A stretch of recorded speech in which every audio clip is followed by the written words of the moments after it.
Chapter 30:12. This burn had obviously increased the heat. The burning feeling was getting more and more obvious. Xiaoba's expression turned extremely gloomy. The evil air which lingered around his face started to flow rapidly. Especially that wound on his face, as well as the surging birthmark, was so sinister that it made one's scalp go numb. But even if it was being burned and cut by this scorching, profound energy, Xiaoba still didn't loosen his grip on her wrist. The features on his face turned increasingly sinister, as it was extremely distorted. The burning got more and more intense. Xiaoba's hand increased the strength. Yiqing Luo was being pressured by the increasing strength, as the profound energy in her body kept on surging and expanding, trying to find an outlet to vent out. What was Xiaoba trying to do? Wasn't he worried that his hand would be crippled by the profound energy? Wasn't he afraid, if he continued to be restrained, would he also suffer from the backlash of this profound energy? Just as Yiqing Luo was guessing Xiaoba's motive, she heard Yin Xiao Yi and the others' cries of alarm. "Qing Luo, be careful behind you." Yiqing Luo's eyes flashed. Almost subconsciously, her footsteps moved, but the hand which was locked on her wrist was holding her down firmly. Not only that, Xiaoba even grabbed her wrist, pulling her towards his direction. Yiqing Luo's footwork, which she was about to display, was interrupted, and she staggered forward. Bam! A palm landed squarely on her back. Yiqing Luo felt an intense pain, as though her forelimbs were about to be torn apart. Her internal organs were twisting together in pain. She heard Yin Xiao Yi and the others' anxious cries, but her consciousness was a little blurry. She took a deep breath and bit her lower lip. The sweet taste of blood started to spread in her mouth. The stinging pain also caused her eyes to gradually clear up a little. She clearly saw, behind her, that unrecognizable, extremely comical and terrifying face, as well as that pair of vicious, murderous eyes. It was Lung Yin. Xiaoba had been restraining her. It was to create a chance for Lung Yin to kill her. Yiqing Luo's breathing froze. The excruciating pain in his 5 viscera and 6 bowels attacked him again. She frowned in pain. Lung Yan's cold voice resounded in her ears. "What? You can't bear to part with it just like that? This girl is too abnormal. I don't have the confidence to control her." Xiaoba lowered his head as he stared at his hand, which was filled with blood, because he had grabbed hold of Yiqing Luo. "This lass's regenerative ability is just too strong. If I don't kill her, leaving her alive would be trouble." Killing intent surged in Lung Yan's eyes. "Then, I'll kill her. Don't feel bad." He was asking a question. But while he was speaking, he had already raised his palm once again, pressing it down towards the top of Yiqing Luo's skull. This palm strike was ferocious and carried boundless killing intent. His face was disfigured by a little girl from the lower realm. This made Lung Yin, who had always claimed to be the king with the strongest destructive power, lose all face. The only way to appease him was kill Yiqing Luo, use Yiqing Luo's blood to eliminate his anger. Yiqing Luo could obviously feel that evil aura which was filled with killing intent, charging towards her with irresistible force. Little by little, her slightly misty and charming eyes became cold and fierce.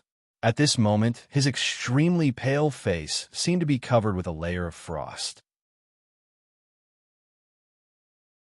Chapter 30:13. Yiqing Luo's eyes suddenly turned cold. Xiaoba's right hand, which was held tightly by Xiaoba, suddenly clenched into a fist. The demonic and crazy red light cut through the air with a whoosh and instantly wrapped around her right arm. The scorching heat burned again. Originally, they thought that Yiqing Luo, who had suffered from Lung Yan's palm, absolutely would not have any energy left to counterattack. Towards Yiqing Luo, Xiaoba wasn't as vigilant as before. As the burning sensation surged, Li Tianlan's eyes widened. He instinctively loosened his grip. When he came back to his senses, he wanted to tighten his grip again. However, it was also at this moment that he let go. This gave the azure dew bracelet a chance to vent. Swish, swish, swish, bang. Explosions could be heard in the air. The profound energy that had been suppressed in his body due to Xiaoba's tight grip on the azure dew bracelet's vein patterns. At this moment, money was flowing out like it was free. It poured out in torrents. Endless demonic red light washed away the evil aura that enveloped the Holy Maiden Institute. Xiaoba didn't even have time to react before he felt a dull pain in his chest. His entire body was pushed back a dozen steps by the crazily surging power. In the end, it smashed heavily into the ruins. However, this was not the end. Xiaoba clutched his chest and vomited blood. His face was filled with shock as he stared in Yi Qing Luo's direction. He raised his head. A fist filled with killing intent smashed down. Xiaoba let out a miserable shriek. The surrounding ruins collapsed. His dark force surged, and his strength surged like a whirlwind. With Yi Qing Luo's feet as the epicenter, the surroundings exploded into a huge, deep pit. Xiaoba lay limply in the huge pit, his mouth full of blood. His breathing was so weak that it seemed like it would stop at any moment. Yi Qing Luo's sudden outburst made Lung Yan's pupils constrict. While Yi Qing Luo was dealing with Xiaoba, he quickly retreated. However, in the next instant, the girl standing in the deep pit raised the corner of her lips into a bloodthirsty and treacherous smile. "Don't be anxious now. It's your turn." As the bewitching and ruthless voice came to an end, Lung Yan's heart skipped a beat. He opened his eyes wide vigilantly, sensing Yi Qing Luo's direction. However, in the next moment, the young girl was already like an arrow that had left the bow, attacking him head-on. Just as Lung Yan was about to dodge, the young girl's figure immediately disappeared before his eyes. Instead, it was replaced by a majestic, spiraling, gigantic fire dragon. The fire dragon bared its fangs and brandished its claws, as if it wanted to swallow him whole. Insignificant skill.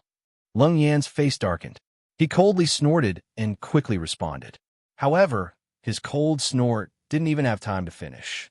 The fire dragon broke through his counterattack and bit down on his face. Bang! Lung Yan's body was smashed into the ground by the force of the fire dragon.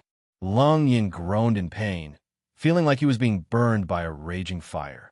At the same time, the flying fire dragon suddenly dissipated. The slender and petite figure slowly appeared. Her face was as cold as ice, and her eyes were devoid of any emotion. She stared fixedly at Lung Yan and Xiaoba, who were lying in two deep pits, howling in pain but unable to resist. "Qing Luo, you're too incredible. Sister, you're the person that Kitty admires the most." Qing Luo, Yin Xiao, Yi, and the others were so shocked by this scene that they couldn't close their mouths. On seeing those two mysterious and powerful people who had lost their battle power, they immediately went forward with a face full of excitement and agitation. But at the next moment, Chapter 3014. Qing Luo. The few of them's joyous expression froze on their faces. The few of them immediately rushed forward, trying to catch Yi Qing Luo, but a figure with an even faster speed overtook them. Yin Xiaoyi's footsteps halted as she frowned at that person's back. Young Sect Master Gu? This person was Gu Jingyu, who had regained his energy and rushed over in a hurry. Gu Jingyu had just rushed over when he saw Yi Qing Luo's falling figure. His mind went blank immediately. His body had instinctively rushed towards Yi Qing Luo's direction. But Gu Jingyu had yet to get near. Suddenly, a cold breeze brushed past his face. The air, which was filled with blood, was inexplicably tainted with a layer of sandalwood scent. Following that, he saw a tall figure bringing that falling young lady into his arms. The two of them slowly landed on the ground. Gu Jingyu's footsteps instantly froze on the spot. His body also stiffened. He looked at the scene in front of him in a daze, as his eyes kept on contracting and expanding. And behind him, the few of them who were chasing up, when they saw that person clearly, all of their faces revealed an ecstatic expression. "Overlord! Overlord! You're back!" That tall figure, dressed in a flowing purple robe, was a noble and elegant man, just standing there. He gave off a chilling, overbearing aura, powerful to the extreme. Other than DMO Xian, who else could it be? He, Nirvana Realm's legend. The overlord who made everyone tremble in fear. He was finally back. Moreover, look at the overlord's action of catching Qing Luo. The overlord's gaze towards Qing Luo. That was obvious. Obviously, the goo had been cured successfully. The few of them were so agitated that their eyes were brimming with tears. The overlord had rushed over in time. Qing Luo would absolutely be fine. Qing Luo. Beside him, Gu Jingyu opened his mouth hoarsely as he stared unwillingly at the young lady in the man's arms, as he clenched his fists tightly. If he was a little faster, the one who was hugging Yi Qing Luo in his arms was him. DMO Xian heard his voice as he frowned slightly. He raised his eyes, as his frosty, peach blossom eyes, as he shot a cold glance at Gu Jingyu. That gaze was gloomy and cold. It was just a glance. Gu Jingyu's face instantly turned pale. He was so frightened that he took a few steps back. Xian. Suddenly, the voice of the person in his arms sounded like a gossamer. DMO Xian swiftly lowered his eyes and looked at the young lady in his arms. The girl's long eyelashes trembled slightly. In the haze, she seemed to see a familiar face. The familiar scent of sandalwood filled his nostrils. The exhaustion in her body unknowingly loosened. She wanted to laugh. She smiled at him, who she had been thinking about day and night. She tried to lift her hand. She wanted to touch the face that she missed so much. However, she didn't even have the strength to lift the corners of her mouth. He couldn't even lift his hand. At the same time, his body and mind relaxed. Her vision darkened, and she fell into a deep sleep. Little Luo, or a hoarse voice spilled out from DMO Xian's thin lips. His arms tightened around the girl in his embrace. The girl's delicate body was as light as a feather. His hands were trembling. His heart seemed to be soaked in ice frost. Especially, the young lady's pale complexion pierced his eyes. His gloomy peach blossom eyes were surging with gloomy light as it fluctuated violently. Secluded palace. Kill without mercy. The icy cold words were spat out from DMO Xian's mouth. Chapter 30:15. How could he possibly? In a corner not far from the Sacred Maiden Institute, the lady who was curled up on the back of the huge magical beast seemed to have lost all her energy as she laid on the magical beast's back. The lady stared in shock at the Sacred Maiden Institute, at that tall figure. Her heart was filled with endless fear. I will protect you. The black-robed man behind her squatted down and took the lady into his arms as he comforted her gently. Don't be afraid. I won't let anything happen to you. These two people were Wolf Saint Magic and Fox Saint Magic.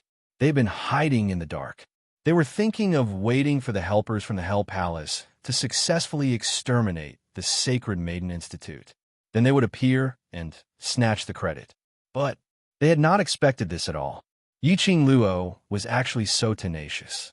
She was able to break through her limits time and time again, surpassing herself. And just based on her own strength, she completely oppressed the two experts from the Hell Palace. One must know, when the Palace Lord mentioned the Hell Palace, his tone was filled with the determination to win. They had heard of the Hell Palace's prestige. But these two people in the Hell Palace, whose abilities even the Palace Lord thought highly of, were completely oppressed by Yi Qing Luo. Now, DMO Xian had appeared safe and sound. From DMO Xian's tone earlier, they could totally hear it. How deep was DMO Xian's accumulated anger right now? Didn't Fourth Elder Miao said? He was poisoned by the Miao tribe's ancestors' venom. And it's a double venom of centrifugal venom and love venom. Wolf Saint Magic hugged the trembling person as he comforted her gently. Just based on that newly appointed Miao Yi, it's absolutely impossible to cure the venom in DMO Xian's body. There's a possibility that DMO Xian sensed that Yi Qing Luo was in danger and forced himself to come over to save Yi Qing Luo. As though to convince Fox Saint Magic, or to convince himself, Wolf Saint Magic nodded his head vigorously. Xian is absolutely putting on an act now. His large palm rubbed Fox Saint Magic's head. I'll let the blood sacrifice bring you away. Fox Saint Magic grabbed the magical beast beneath him, which was the blood sacrifice's fur. Then you. What about you? I said before, I will protect you. Wolf Saint Magic smiled gently at her, totally different from his usual gloomy temperament.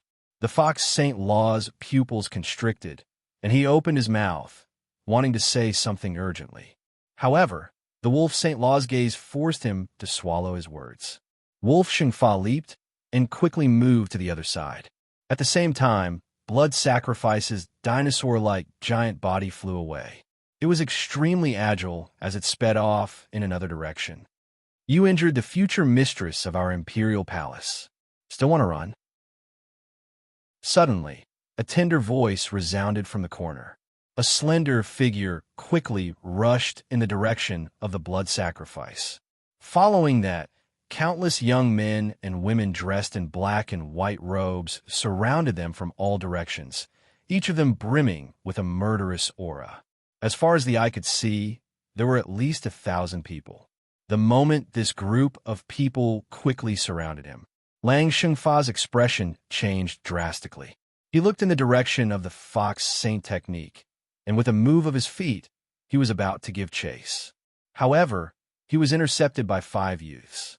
And on the other side, being carried by Shui Si, the Fox Saint technique that was moving swiftly on the Miao tribe's small path, was also stopped by a powerful and vigorous attack. Shui Si was forced to stop. Chapter 30:16. Fox Sacred Law's face was as pale as paper. Bit by bit, she shifted her vision towards the group of people who were obstructing her. Black and white-colored long robes. Their ages were all on the younger side. Probably the oldest was not older than 24 or 25. But every single one of them exuded a unique aura which made one's hair stand on end. Although Fox Sacred Law had just revived not too long ago, but looking at these people's dressing and characteristics, in his mind, there were 2 words that immediately appeared: Imperial Palace. Yes, Imperial Palace. These people, they were all Imperial Palace's disciples. Only the Emperor Palace could nurture such a terrifying disciple. Only the Imperial Palace could have such a powerful aura. The #1 palace in the world was definitely not an undeserved reputation. The Overlord said, everyone from Abysmal Palace are to be killed without mercy. A cold and elegant voice was heard from the front. Fox Sacred Law immediately raised her eyes and looked over. That was a tall lady dressed in a black and white colored long robe. The lady's features were exquisite and extremely beautiful. Her expression was icy cold and filled with majesty. But between her brows, there was a glint of melancholy which couldn't be dispelled. Her hands were placed behind her back as she stood in front of the blood sacrifice with an outstanding temperament. Apparently, she was the leader of these Imperial Palace's disciples. And at this moment, the commotion here had already attracted Yin, Xiao, Yi, and the others' attention. The Imperial Palace's disciples coming out in full force was a huge surprise to the few of them. Following the direction of the Imperial Palace's disciples' encirclement, Yin Xiao Yi bore the brunt of it and followed up. She had the guts to collude with the Miao tribe, bringing Abysmal Palace's people to hurt her Qing Luo to such a state when the Overlord wasn't around. Not a single one of those Abysmal Palace's people could escape, especially Fox Sacred Law, who was the initiator, not to mention escaping. When Yin Xiao Yi and the others chased up, their vision fell onto that beautiful lady. Yin Xiao Yi's eyes lit up slightly. Bei Yuan, it's you. Tang Beiyuan's beautiful eyes lifted up slightly, and on seeing Yin Xiao Yi and the others, the icy cold expression on her face softened a little. I'm sorry, I was too slow when I went to mobilize the Imperial Palace's disciples, which caused Mistress to suffer such a serious injury. I'm sorry for making all of you worried. It's good that you're here. It's good that you're here. Peach's eyes sparkled as she stared at Tang Beiyuan. She seemed to be able to glean some gossip and secrets about the Imperial Palace from Tang Beiyuan. Yin Xiaoyi rolled her eyes and tugged at Peach. Be more reserved. DMO, Xian's appearance, coupled with the timely arrival of the Imperial Palace's disciples. Everyone's tensed emotions finally relaxed. DMO Xian seemed to have a kind of magical power. A way for people to see him. They couldn't help but believe that he would be able to protect everyone's magic power. Cough, cough. Xiaba and Lung Yin felt as if their bodies had been disassembled and then put back together again. Just the slightest movement would cause them a heart-wrenching pain. They struggled to stand up from the huge pit. Blood rolled down from their bodies. Their bodies swayed unsteadily. Damn it, that scoundrel actually managed to injure us. Lung Yin clenched his teeth in dissatisfaction. He could not believe that he, who was known as the King of Destruction, was beaten to such a state by a little girl who had not even grown her hair yet. If he returned to the Underworld Palace like this, how could he have the face to continue living? Bam! Before Lung Yin could finish his cursing, suddenly a whirlwind swept past. It directly landed a palm on his face. This palm did not contain any profound energy, but it was full of strength. Chapter 30:17. Lung Yin glared angrily at the direction where the slap came from. The man in the purple robe looked at him coldly. That pair of terrifying peach blossom eyes were surging with a treacherous storm. Full of anger, it was actually forcefully stopped by this majestic coldness. Since you can't speak, you can also give up this mouth. The voice was as cold as ice, as if wrapped in frost. Lung Yan's heart trembled. The hand covering his face also froze. The next moment, Lung Yan only felt a bone-chilling wind blowing against his face, not giving him time to react. His feet left the ground. His feet kept flopping, struggling. An unshakable, profound energy wrapped around his neck. Ugh! The feeling of suffocation made Lung Yan's strength gradually dissipate. His consciousness was fading. The feeling of pain left him no room to resist. Just when Lung Yin thought that he was going to suffocate to death, suddenly, the force that was wrapped around his neck rushed into his mouth. A painful scream sounded. Then there was only the sound of heavy breathing. The onlookers only felt their scalps go numb and silently looked away. It was a miserable scream. It should be Lung Yan's last voice in this world. Lung Yan's mouth was full of blood, a pair of eyes, wide open. His tongue was cut to pieces by that profound energy. What kind of powerful force was this? So powerful that from the beginning to the end, until now, he had not seen the man in purple in front of him make a move. And he was injured to the point that he had no power to fight back. You are Xiaba, who had struggled to climb up after seeing the man in front of him. His face changed dramatically. His malicious eyes suddenly stared at Fox St. Law and Wolf St. Law, who had been forced by Tang Beiyuan and the others to retreat behind him.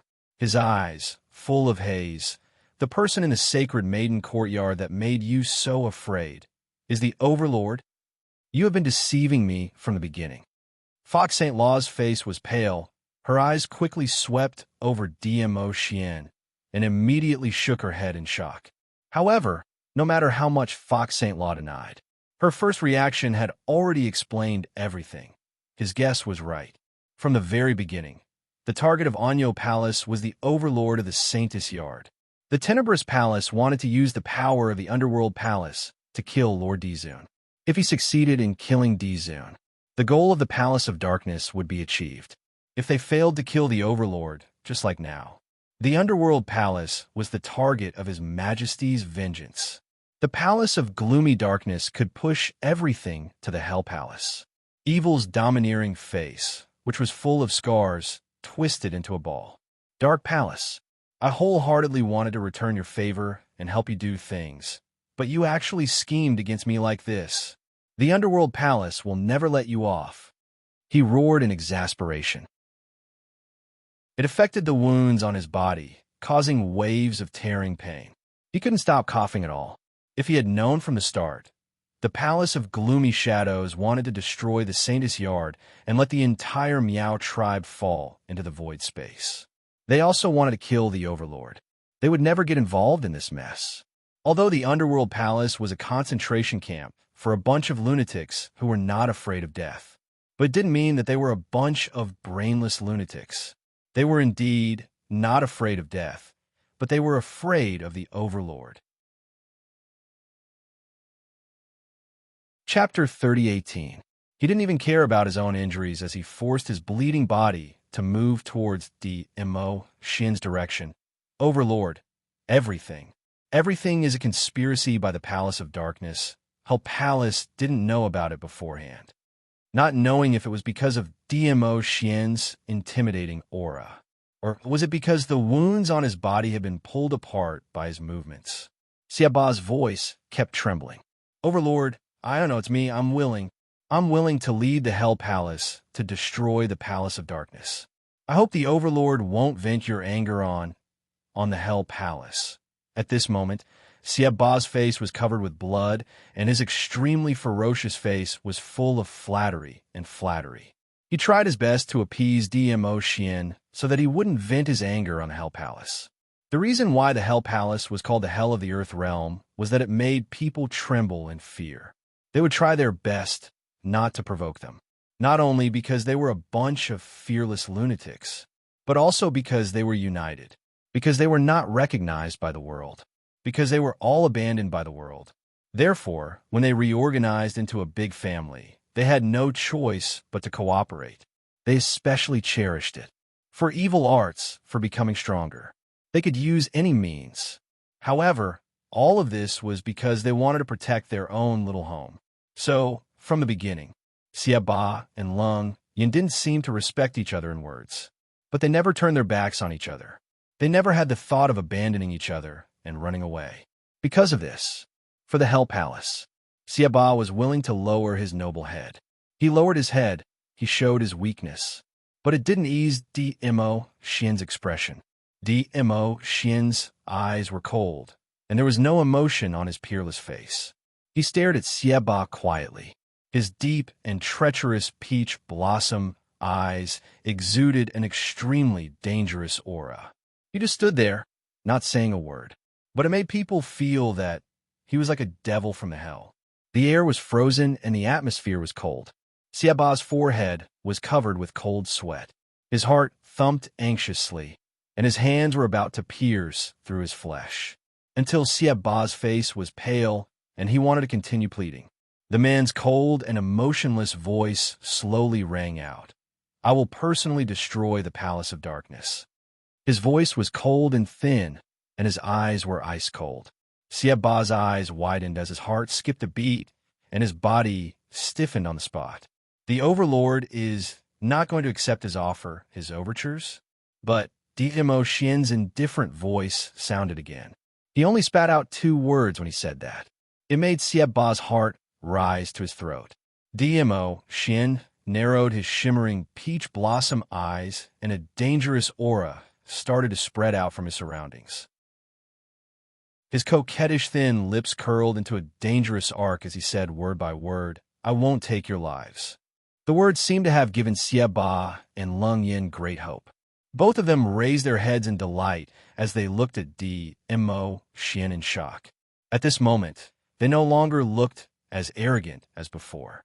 However, their happiness had not yet spread out in their hearts. Dmo Shin's next sentence made the expressions on both of their faces stiffen on their faces. Chapter 30:19. Dmo Shin's thin lips curled into a sneer. The person in his arms. He pampered her, doted on her, couldn't bear for her to be hurt or wronged. 2 scums from the Hell Palace dared to hurt his little Luo to such an extent. Still thinking he would let them off? Still thinking of using death to escape punishment? It wasn't just these 2 scums. The Hell Palace and the Palace of Darkness all had to pay the price for what they had done today. Dmo Shin's lips curled up even more. His almond-shaped eyes were glistening and surging violently. Boom, boom, boom. Dmo Shin unleashed his profound energy from his entire body, shocking the surrounding air, as it kept on exploding with explosive sounds. Xiaoba's body was still swaying. It was suddenly blasted apart by this explosion, so shocked that he knelt on the ground. His knees landed heavily on the rubble that was scattered all over the ground. The sharp stones pierced into his knees. Xiaoba's face turned pale, struggling to get up. However, before he could move, an overwhelming pressure pressed down on his back, like 1,000 pounds pressing down on him. He couldn't even move. Those disciples of the Palace of Darkness who were still alive listened to the wolf Saint Law's command. Under this powerful force, one by one, they exploded and died. The exploded minced meat and blood gradually stained the ground. The shocking thing was, in this space, it wasn't just the disciples of the Palace of Darkness who were surrounded. There were also the Imperial Palace disciples and other Miao tribesmen. But this violent surge of profound energy bypassed the Imperial Palace disciples and the Miao tribesmen. All of it hit the disciples of the Palace of Darkness. Ah, save us. Assistant Palace Master, save us. We don't want to die. Overlord, spare us. Spare us. Countless cries for help resounded through the sky. But no matter how they cried for help, how they wailed, it couldn't appease Dmo Xian's anger. Blood stained the ground. The surrounding was destroyed. There was almost no place to stand. Facing this scene, Dmo Xian's expression didn't change at all. Only when he looked down at the unconscious girl in his arms. His cold and stiff face had a trace of gentleness. He raised his hand. His slender fingers gently caressed Yi Qing Luo's face. This was just the interest. Now, his little Luo heir was more important. Dmo Xian's brows turned even gentler.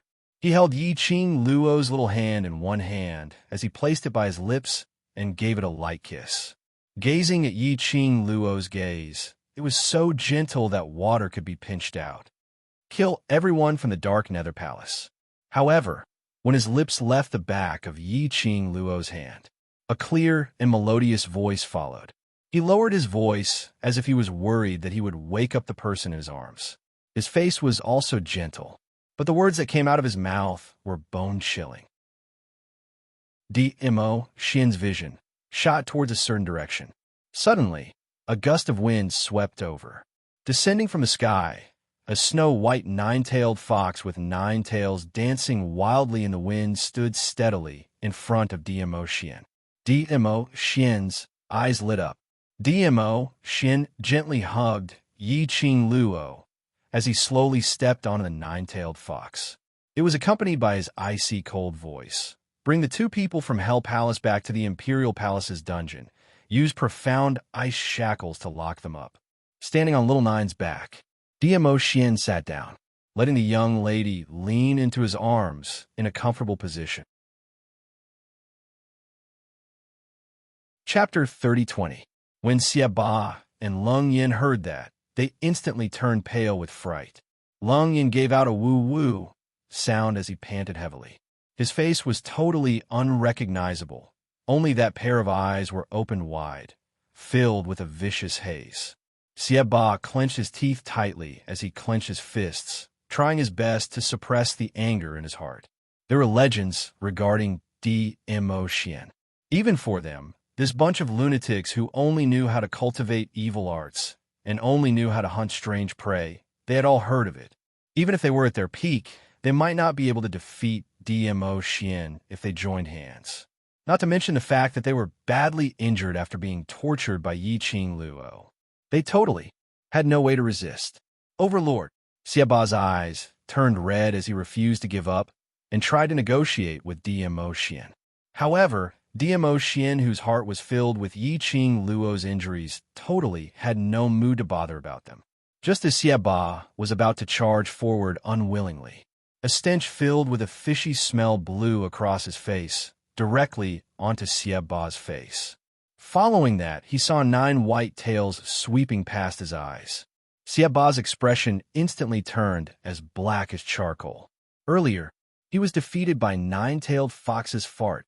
His eyes were filled with viciousness as he clenched his teeth so hard that it made a grinding sound.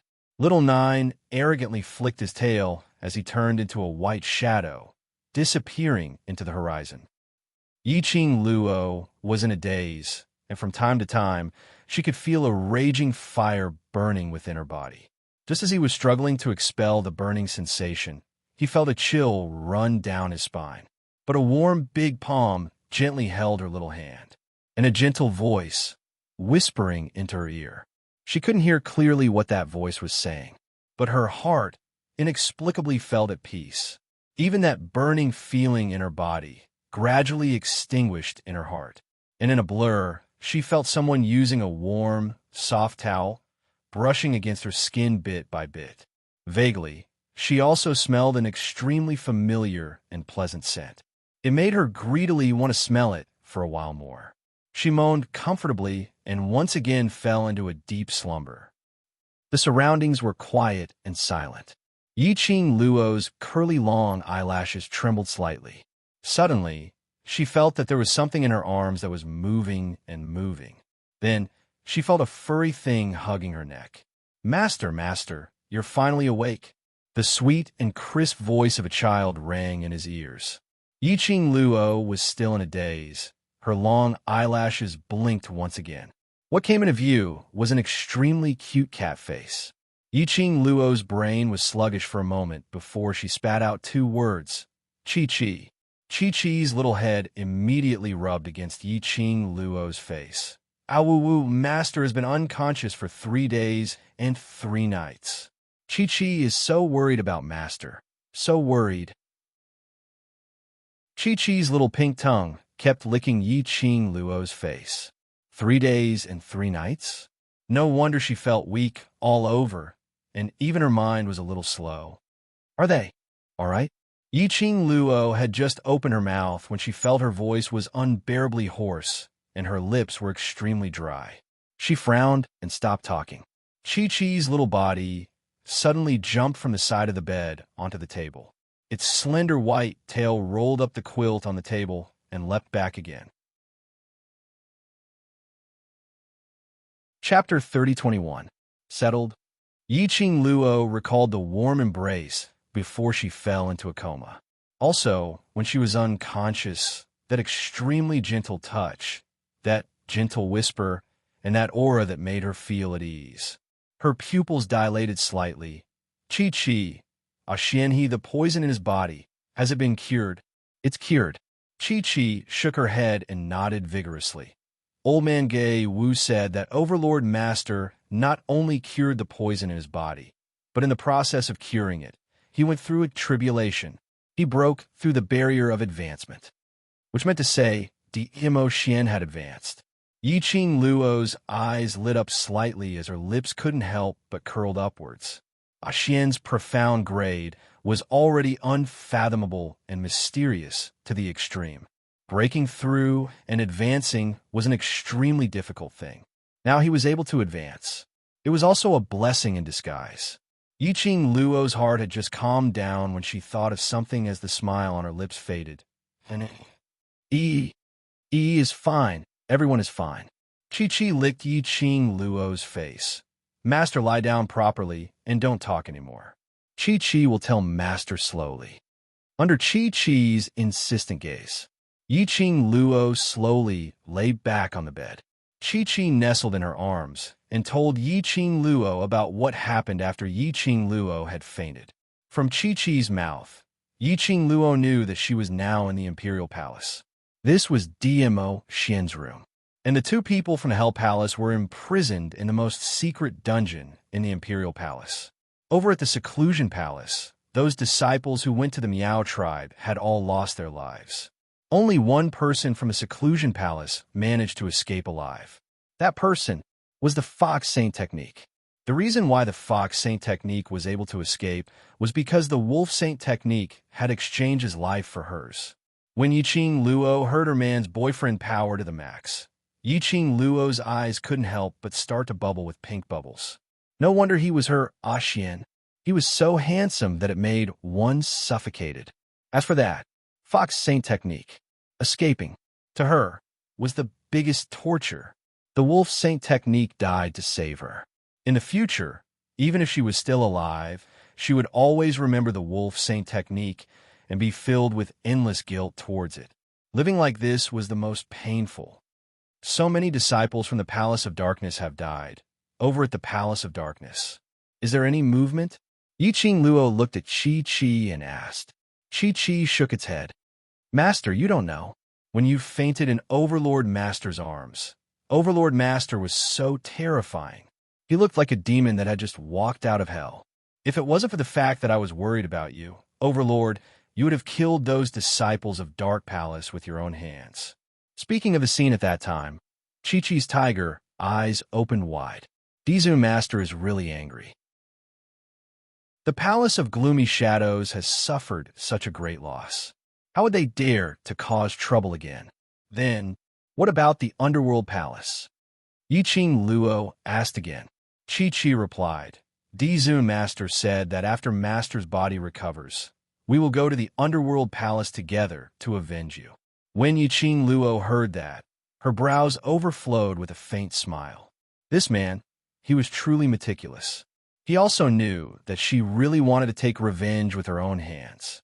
So she specially spared Lung Yin and Xiaba's lives, waiting for her body to completely recover to its original state.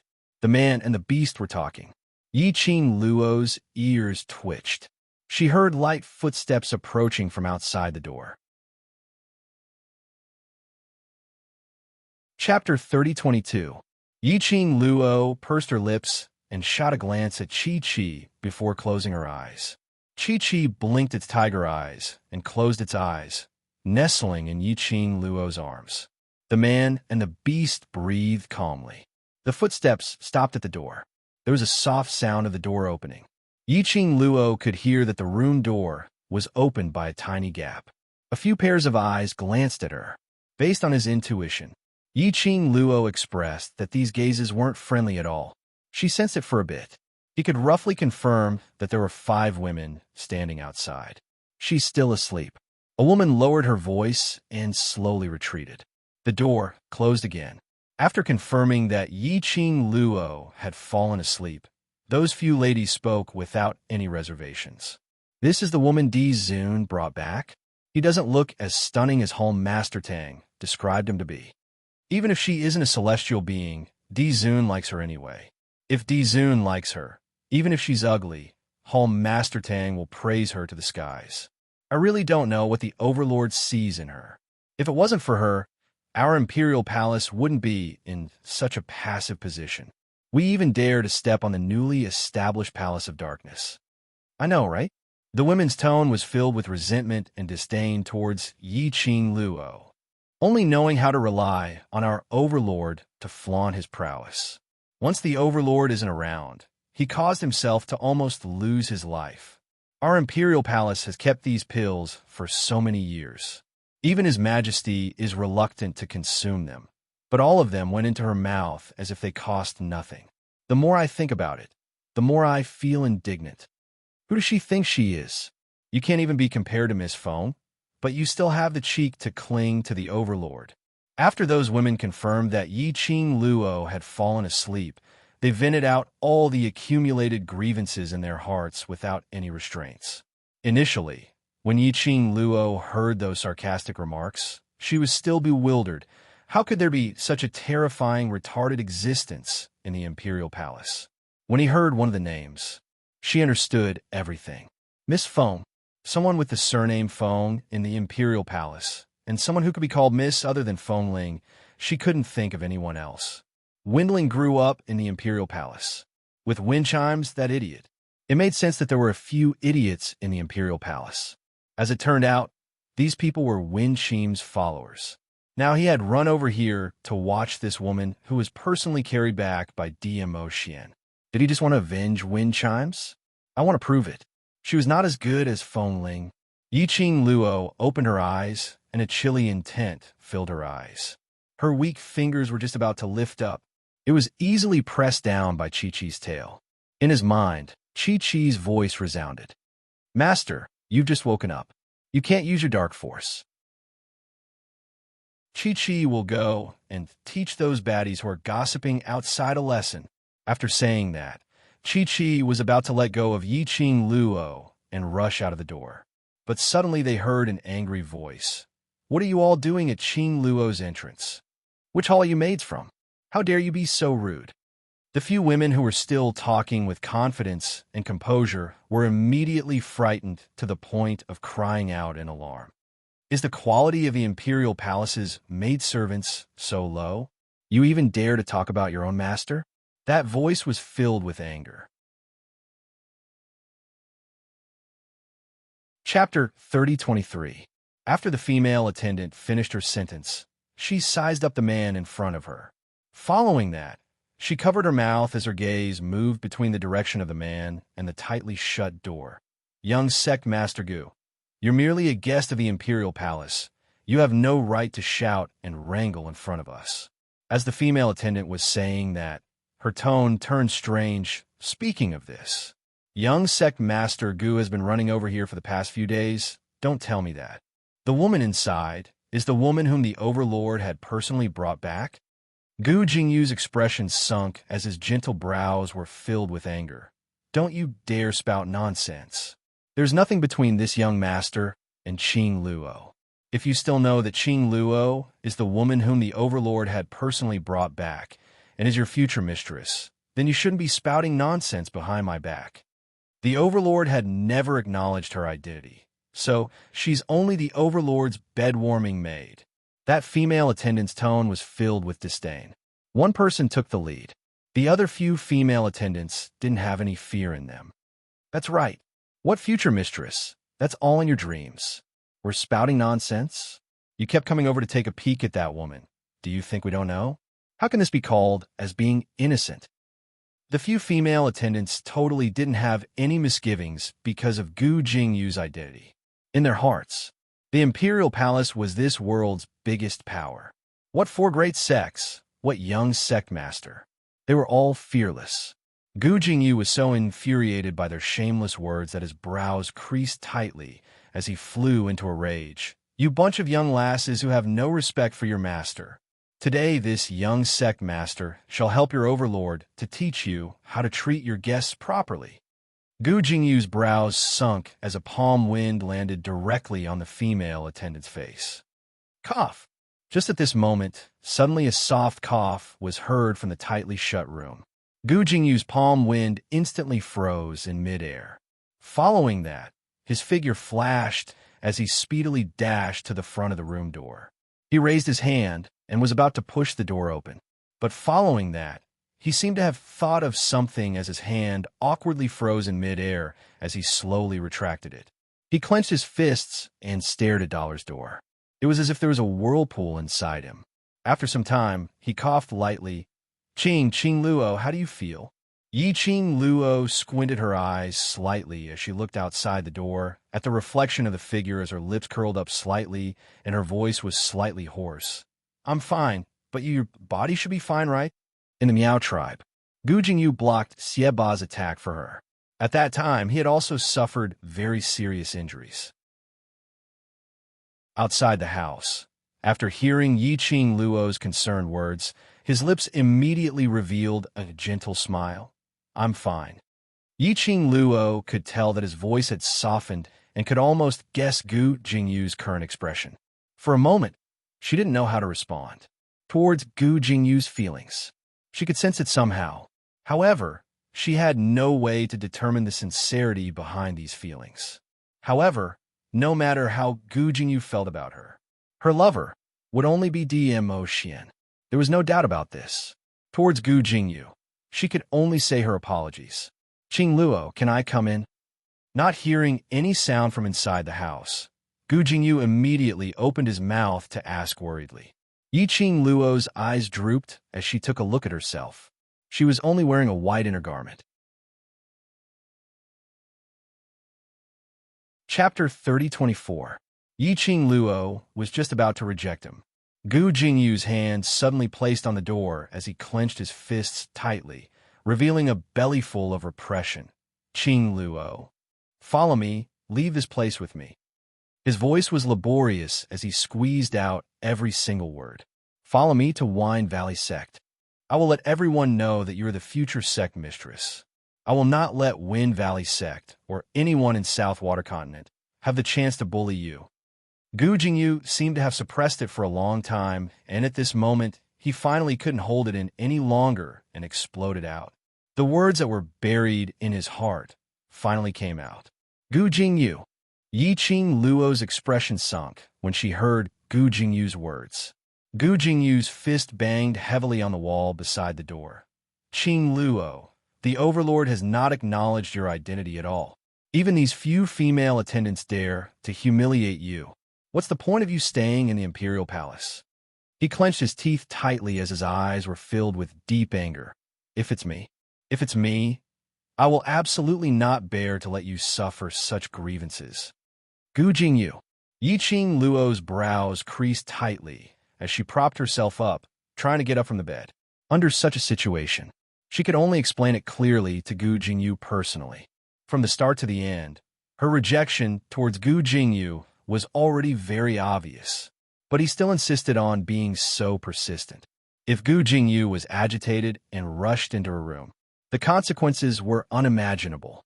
But Yiqing Luo was after all someone who had slept for 3 days and 3 nights, even with the medicinal pills to replenish her energy. Her entire body was still weak, and she had no way to get up. Chi-Chi used her head to push against her as she whispered, "Master, you can't move around recklessly now. If Master gets injured again, Chi-Chi will be spanked by the Overlord Master." Yiqing Luo's breathing was slightly messed up. Just as she was about to say something, those female attendants who were watching the show outside immediately covered their mouths as they laughed. "I say, there's something wrong with the both of you. As expected, you're indeed doing it behind the Overlord's back." TSK. Listen to young sect master Gu's infatuated words. Lady Yi is really good at seduction. Not only has our Lord Dizun been charmed, but even young sect master Gu is infatuated with her. Actually, I think that Lady Yi and young Master Gu are a match made in heaven. How could a foxy woman like Lady Yi be worthy of the high and mighty Overlord? The faces of the maids were filled with bitter jealousy. The more he spoke, the more unpleasant his words became. Gu Jingyu's face alternated between green and white as he listened. He clenched his fists, and his eyes were no longer as warm as before. Instead, they were filled with suppressed distress. If His Majesty knew how to cherish him, I wouldn't have said such words. He suddenly raised his head and stared at the tightly shut door in front of him. A trace of determination suddenly flashed in his eyes. "Qing Luo, even if you blame me, I must bring you out of here today. Leave this place that doesn't belong to you." As he spoke, Gu Jingyu suddenly raised his hand and punched the door. The sound of wood breaking rang out. When Yiqing Luo heard this voice, her heart instantly panicked. She immediately raised her hand, wanting to cover herself with the bedding. But her weak body speed naturally couldn't match up to Gu Jingyu's speed. A figure dashed towards her at lightning speed. Swoosh, just as Gu Jingyu's figure was about to appear in the bedroom. Chapter 3025.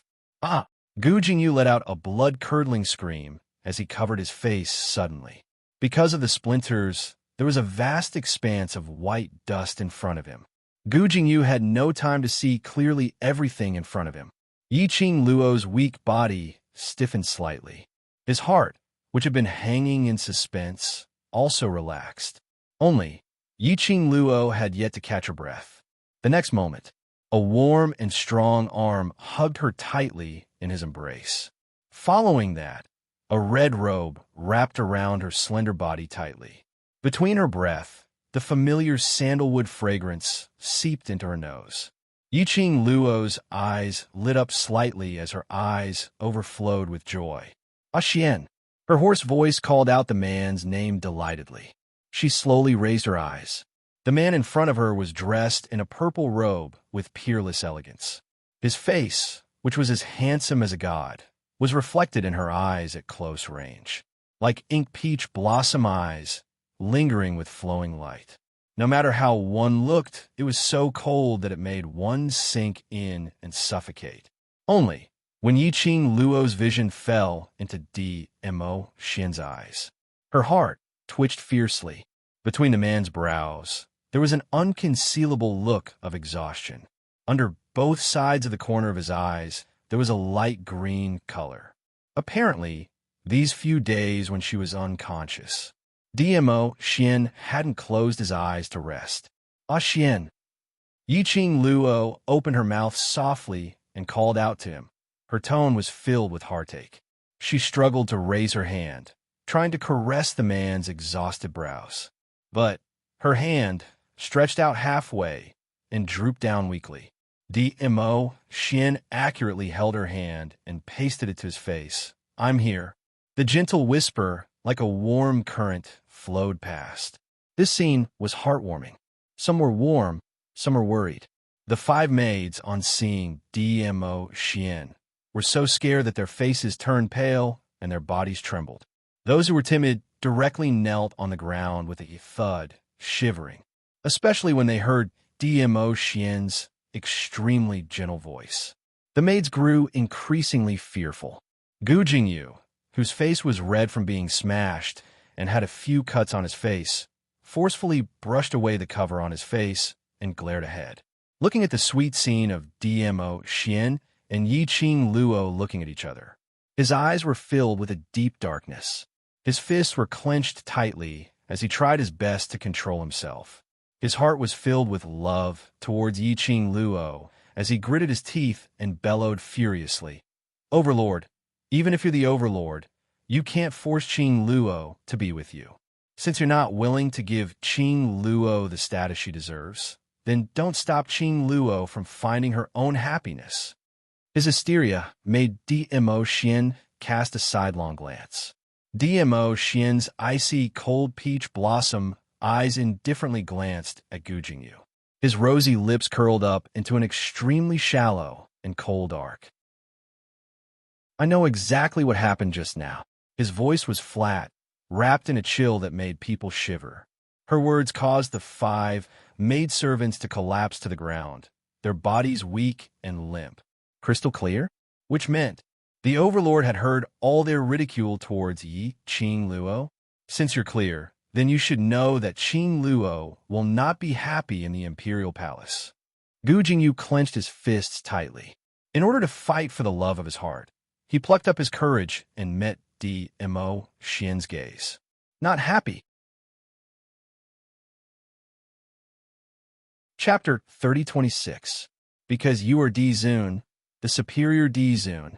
Even if Qing Luo is unhappy, it's impossible for her to tell you. Gu Jingyu's words were spoken with righteousness.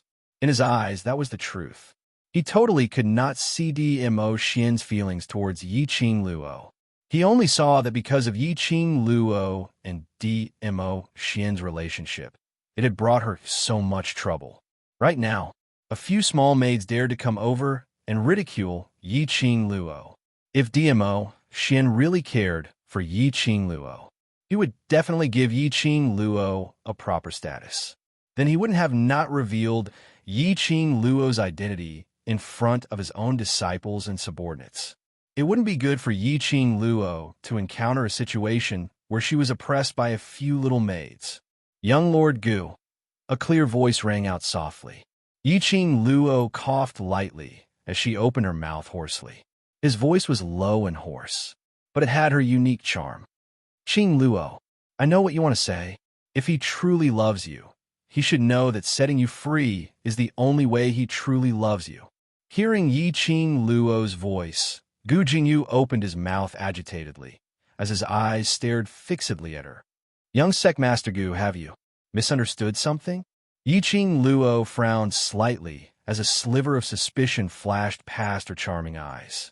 Why do I feel like Gu Jingyu felt strange?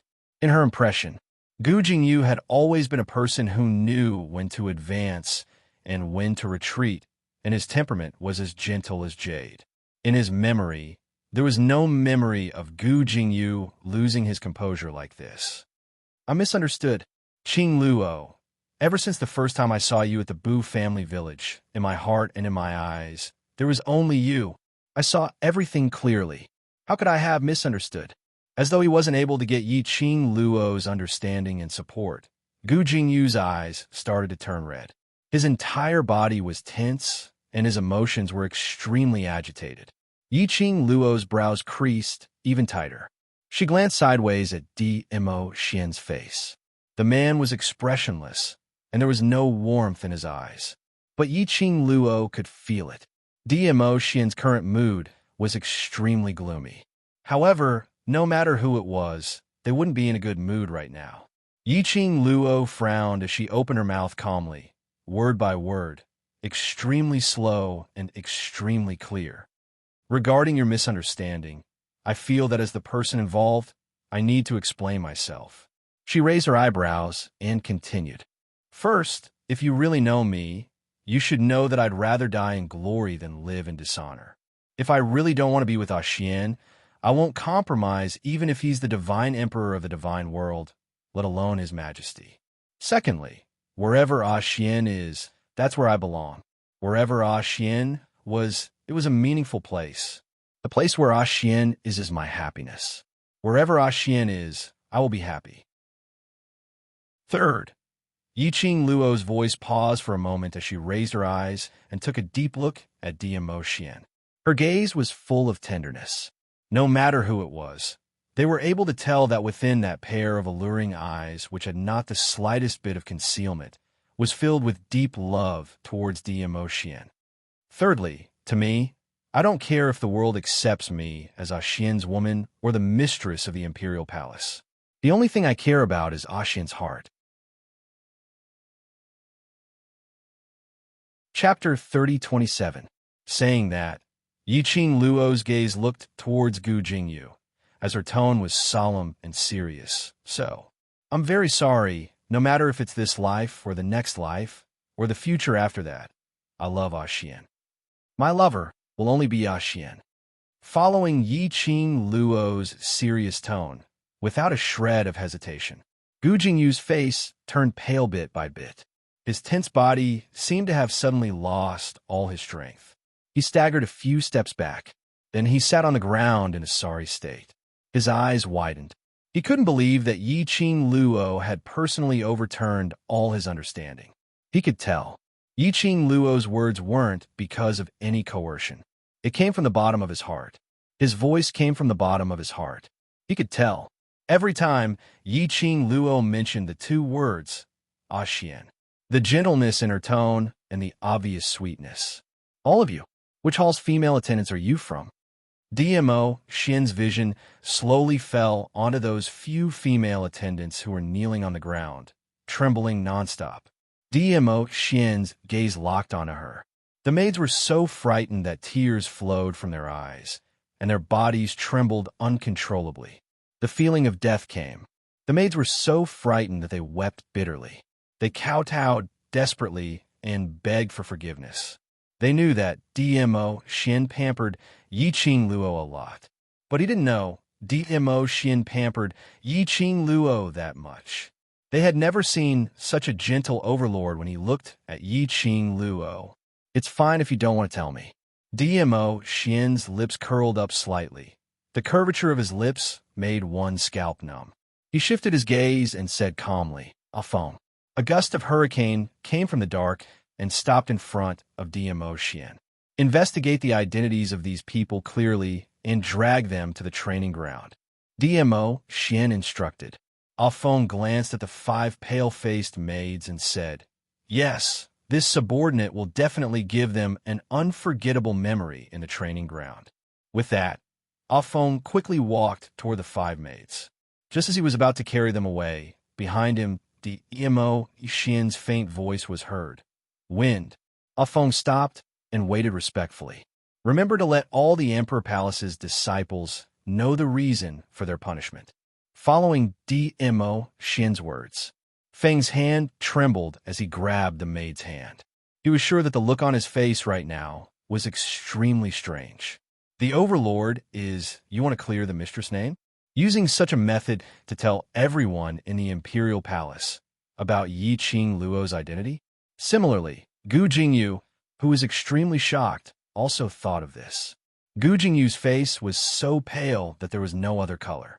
Earlier, they were still criticizing Dmo Xian for not acknowledging Yiqing Luo's identity. So the entire Imperial Palace refused to acknowledge Yiqing Luo as the future mistress of the Imperial Palace. Now, Dmo Xian was using practical actions to directly slap their faces.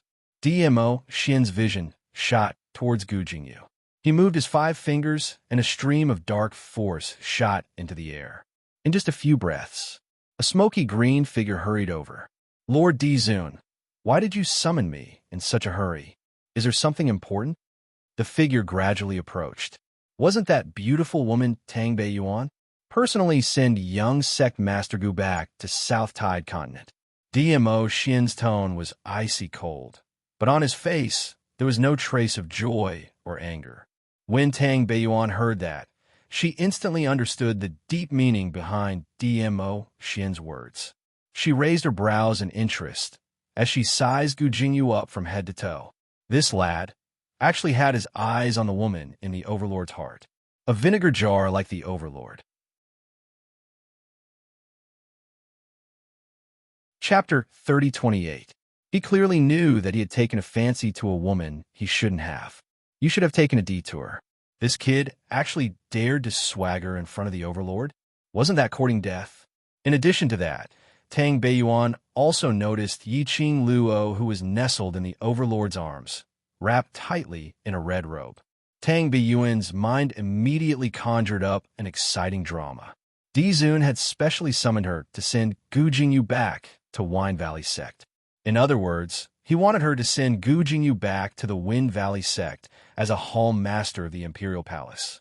This was also clearly telling the Wind Valley Sect. The Imperial Palace was dissatisfied with Gu Jingyu.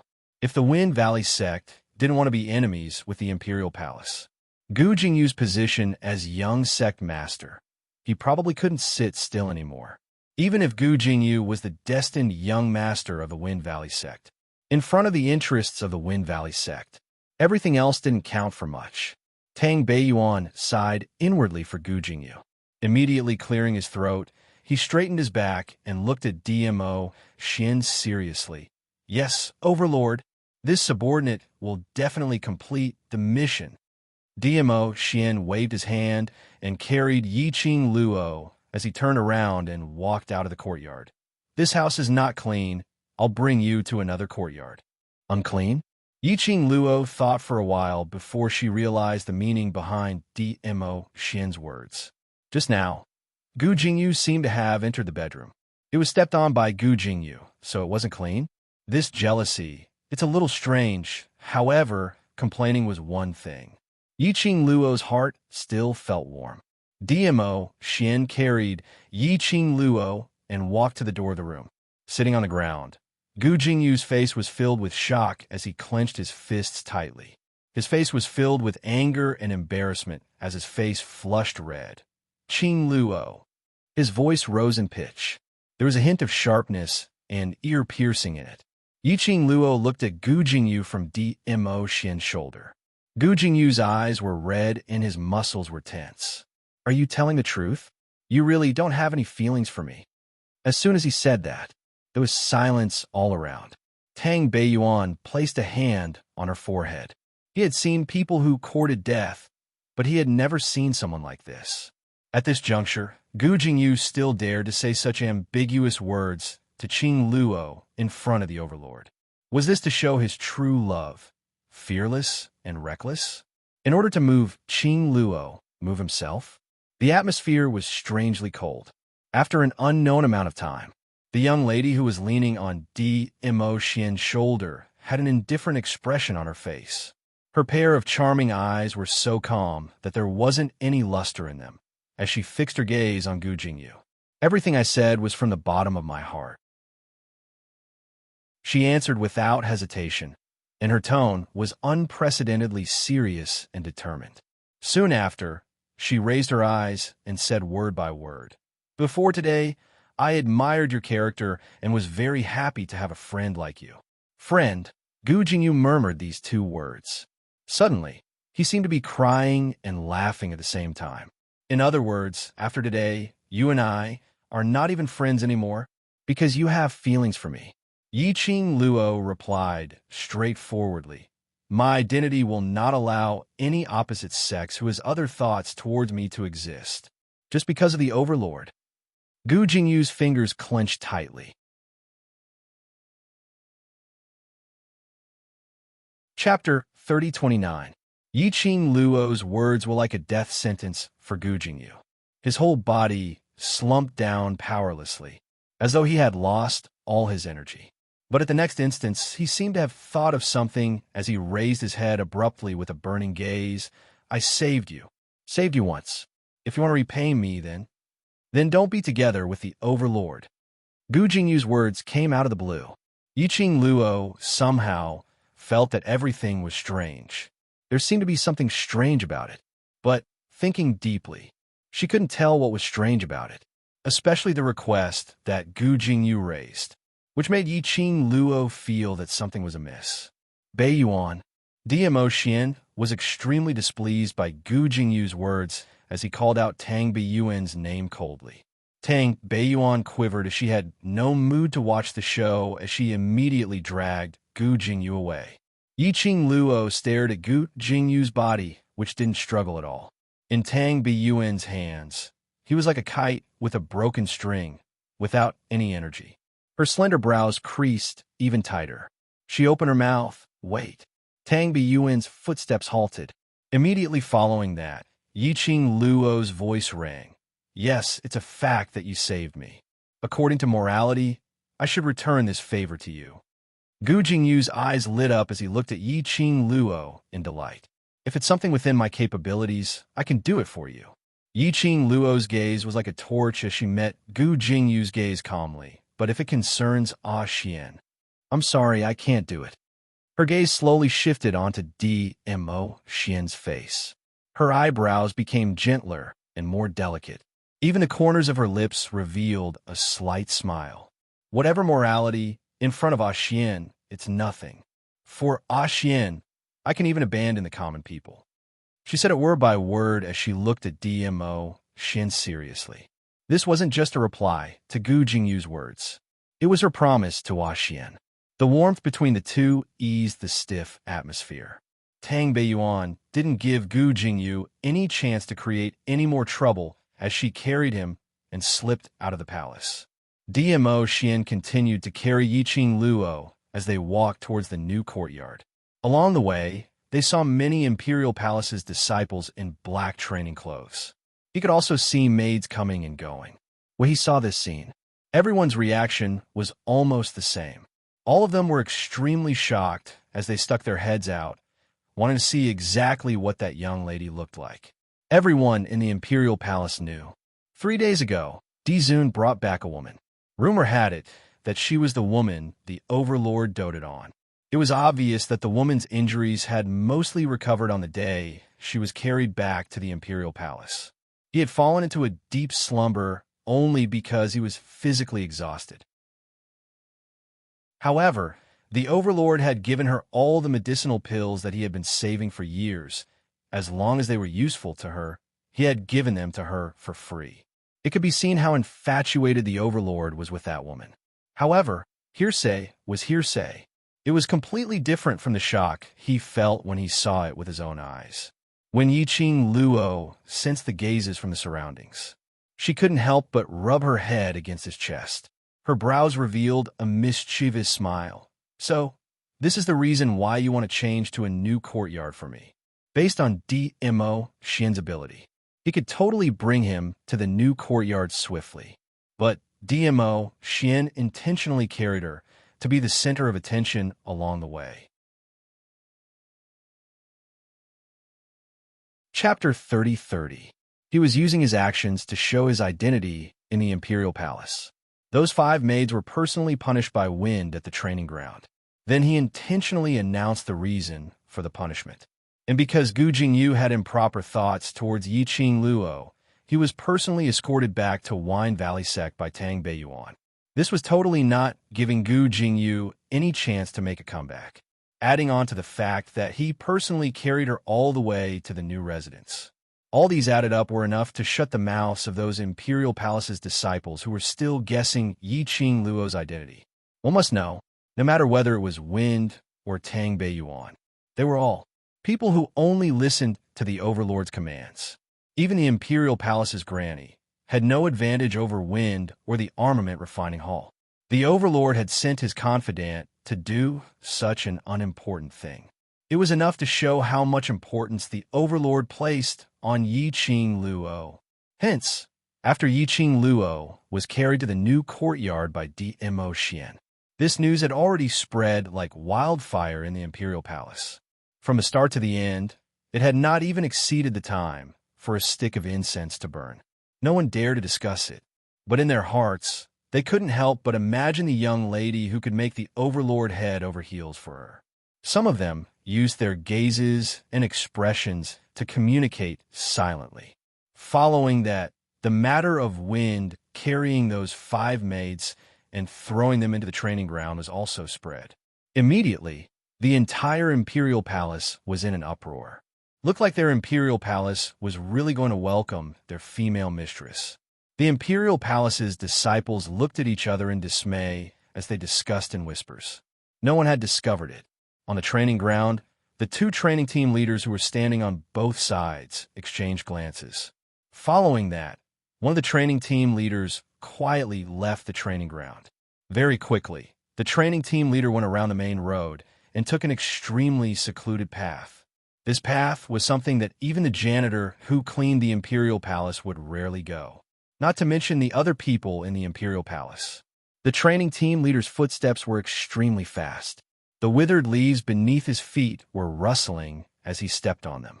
After a while, the training team leader stopped beside a fake mountain. He knocked a few times on the fake mountain. The pace was sometimes fast and sometimes slow. But moments later, the entire fake mountain suddenly shook slightly. Behind the fake mountain, a man in black attire with a murderous look walked out. This man could be seen from his temperament and attire. This was a death warrior. The captain lowered his voice and said, "Go and report that the overlord has brought back a woman." The overlord had sent Protector Feng and Hall Leader Tang to support that woman in front of everyone. The news has already spread throughout the imperial palace that this woman will be the future mistress of the imperial palace. The man of death did not say a word and just stared at him quietly. The captain shook his head, indicating that he had no other information. The death warrior turned around and quickly disappeared behind a rockery. When Dmo Xian carried Yiqing Luo into the new courtyard, Yiqing Luo's pupils couldn't help but widen. She straightened her back in shock as her charming eyes stared blankly at Dmo Xian. This is you. When Dmo Xian lowered his eyes to look at her, the expression on his face was extremely gentle. Ever since I returned from the 21st century, I've been preparing this courtyard.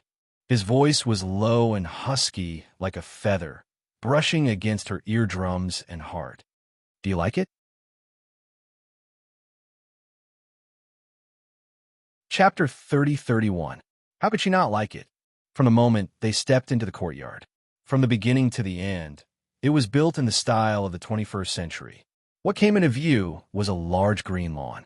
It was surrounded by beautiful purple and red flowers, pure white walls, and carved iron fences. On the left side of the flower bed and the resting pavilion wrapped in vines, there were 2 swings. If she remembered correctly, the style of this lawn was roughly similar to the Century Park in the 21st century. Dmo Xian carried her and walked further in. After the lawn, there was a small training ground. Further in, it was a very modern room. Walking into the main room, there was a huge living room. The floor was covered with a very soft carpet. Yiqing Luo could tell at a glance. This carpet was made with at least hundreds of precious feathers, with the most exquisite craftsmanship. If an ordinary person were to obtain such a blanket that could wrap themselves up in it, they would want to hang it on their body every day. But here, it had become a carpet. Furthermore, almost every room was filled to the brim with blankets. The guest room in the backyard was at least a few hundred square meters. Every corner was covered with such precious blankets. How many precious feathers did it take? The interior decoration was also completely in line with a modern style. Tables, chairs, and the surrounding furnishings were all built up. There was even a sofa, especially when Yiqing Luo raised her head. She saw a few dazzling chandeliers hanging above the eaves. On that chandeliers, there were thin and small luminous pearls, flickering. Yiqing Luo was completely stunned. How did you? How did you make so many? So many things. Yi-Ching Luo's eyes widened, filled with disbelief. One must know these things. In the 21st century, they could be seen everywhere. But in the Nirvana realm, it was impossible to have them. Whether it was this smooth and transparent table, or the soft and comfortable sofa, or that dazzling chandeliers. None of these were things that could possibly exist in this era. Yi-Ching Luo could be sure. These were absolutely not brought back from the 21st century by DMO Xian, who had the ability to travel through time and space. These things, at first glance, were indeed extremely similar to those things in the 21st century. But if one looked closely, he could still tell the difference. Everything that was filled with the style of the 21st century was made little by little using the things from the Nirvana realm. Yi-Ching Luo's heart was beating wildly, as though it was about to gush out from her throat. She struggled a little, wanting to touch these familiar things. DMO Xian hugged her tightly. This place belongs to you. Put on your shoes, and you can take your time to look around. He carried her into the bedroom, just as he pushed open the door. Yi-Ching Luo was shocked by this scene. The whole room was filled with pink hues. Pink walls, pink curtains, pink soft bed. Yi-Ching Luo raised her head and stared at DMO Xian suspiciously. Could it be that her man had other hobbies? What's with this pink screen? You don't like it? The smile on DMO Xian's face froze as his peach blossom eyes revealed panic and helplessness. I thought you would like.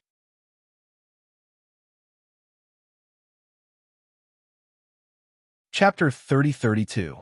DMO Xian didn't reply. He held her hands together. His large palms were warm. I remember, in that plane, the place where you grew up, when you told me about your past, the glow in your eyes. His voice was very gentle, mellow like a fine wine. Bit by bit, it intoxicated Yi-Ching Luo. I know, you like that place where you grew up very much. But you are my woman. In the future, you will always be with me, living in this world. DMO Xian's hand slowly moved upwards. His slender fingers, with thin calluses, caressed the skin on Yi-Ching Luo's face. This is a place of remembrance for you. If you want to go to that plane, you can stay here. His gaze slowly swept across the surroundings, that pink-colored environment. Do you still remember in that plane when you told me about your past, what you said to me? The hair on her forehead was brushed aside by the man's gentle fingers. Yi-Ching Luo's slightly red eyes trembled. She looked at DMO Xian's peach blossom eyes, which contained a pool of spring water. The rippling light in his eyes, as though it wanted to swallow her up, so that she couldn't escape. You tried this color dress. DMO Xian looked at Yi-Ching Luo's bewildered eyes, staring at him in a daze. With a face of infatuation, he couldn't help but laugh. He raised his hand, lightly tapped on Yi-Ching Luo's forehead. That gaze was filled with love and helplessness. Simply too sweet. After DMO Xian's reminder, Yi-Ching Luo, who was immersed in beauty, suddenly remembered. Back in the 21st century, she indeed pulled DMO Xian to go shopping, and specially tried on an extremely Lolita pink princess dress. At that time, she indeed said this to DMO Xian. Xian, actually when I was very young, I wanted to be like ordinary girls, to paint the entire room pink. Curtains, tables, chairs, sofa, everything. I want to make everything pink. But because of my identity, my world, other than black, there's only white. I don't have the qualifications to like any color. Yi-Ching Luo pulled back her senses from her memories and saw DMO Xian's extremely anxious face, as though as long as she said she didn't like it. He immediately tore down this bedroom and rebuilt it. This man, she was moved and amused at the same time. Because of her words, DMO Xian really remodeled a room with a pink screen for her. He was putting in so much effort to make her happy, to make her satisfied. What reason did she have to refuse him? In front of Yi-Ching Luo's eyes, it was as if fireworks had bloomed.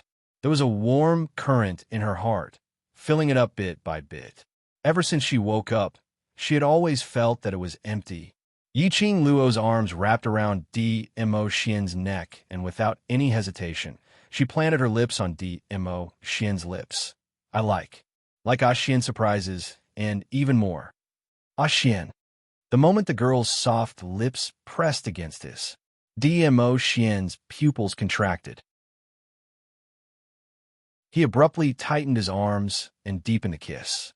Their auras intertwined, until Dmo Xian noticed that Yiqing Luo's body was not used to such intense intimacy.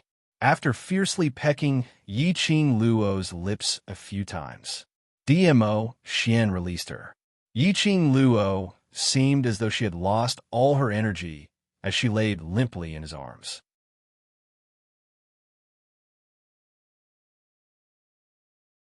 Chapter 3033.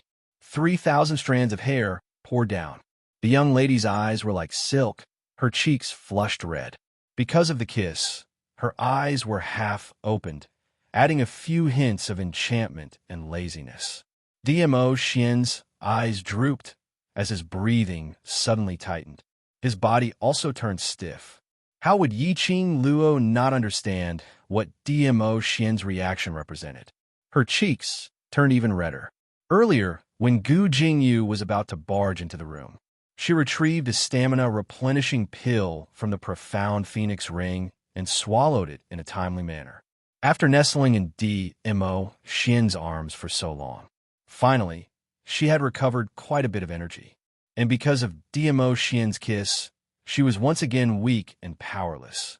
And under the situation, she actually still wanted to continue. Yiqing Luo facepalmed. Her man was really poisonous, teaching a pure young lady like her bad. This is your home. Dmo Xian tightened his arms again, as the young lady's petite body stuck close to him. Although the strength was strong, but it was controlled very well. It totally didn't cause any uncomfortable feeling to Yiqing Luo. His voice was still that gentle, just a little husky, with some kind of suppressed emotions. He panted heavily as he changed the topic, trying his best to pacify his restlessness, no matter if it's the Imperial Palace or the Upper Realm. I will let them know the only woman beside me is only you. Only Yiqing Luo. Yiqing Luo raised her head. Her eyes reflected Dmo Xian's face as she revealed a smile. I will also work hard to catch up to your footsteps, and then let everyone know that my Yiqing Luo's man, my husband, is you. Dmo Xian. Dmo Xian's eyes lit up slightly. His brows overflowed with a smile. Yiqing Luo's smile became thicker. Her curved eyes were tainted with a trace of craftiness. At this tender moment, Yiqing Luo suddenly moved her arm. The hands which were around Dmo Xian's neck moved to his shoulders. Following that, her waist borrowed strength and exerted force. The man's strong and tall body fell backwards. The soft big bed firmly received the man's body. Bright red flower petals were scattered on the pink bedding, giving off a refreshing fragrance. Dmo Xian's black hair scattered in between the petals. His purple robe also swept up a few ripples. Under the bright red petals, it made the man look even more magnificent and peerless, comparable to a god. Yiqing Luo's petite body covered his chest. She raised herself up and looked down at him. Her slender fingers caressed his face bit by bit. Between his eyebrows, there was a wide smile. The girl bent down, her fine black hair falling on the man's body. Her lips curved into a charming smile, and her fingers moved to his thin lips. I like Ah Xian surprises very much. So, no matter what, I should return the favor. Her voice carried a unique charm and coquettishness. A pair of charming eyes gleamed with a charming and spirited light. Every smile, every frown, every movement was filled with charm. Dmo Xian's pupils contracted fiercely, and there seemed to be some kind of emotion in his eyes as it kept on surging, just like a beast that was about to break out of its cage. Dmo Xian's change. Yiqing Luo naturally saw it. Her lips curled upwards, her smile became more and more charming. Her body also followed closely, slightly lowering a little.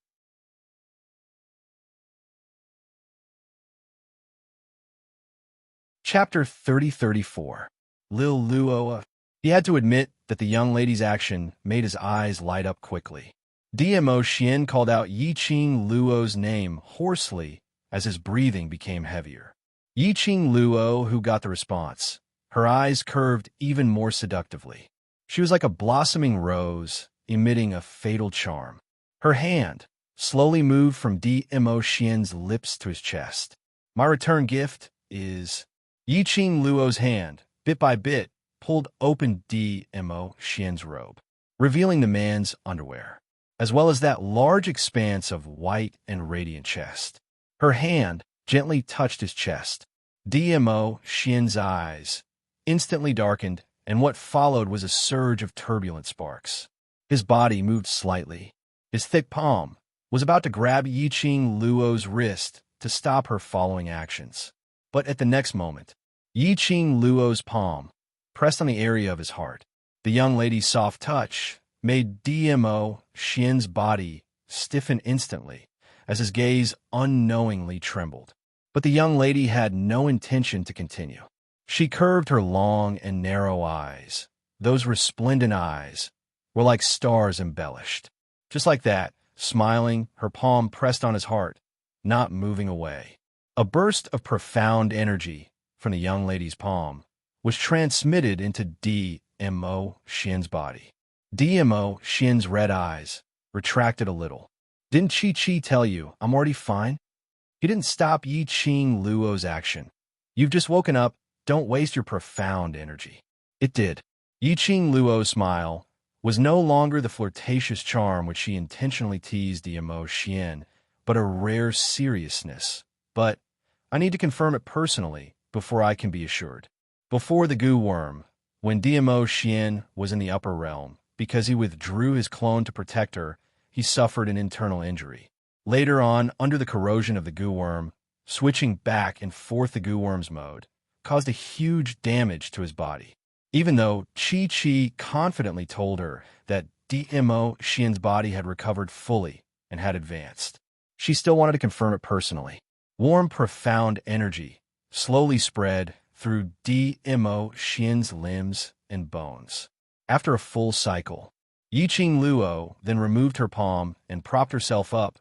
You're smart. You didn't lie to me. DMO Xian's body indeed didn't have any abnormalities.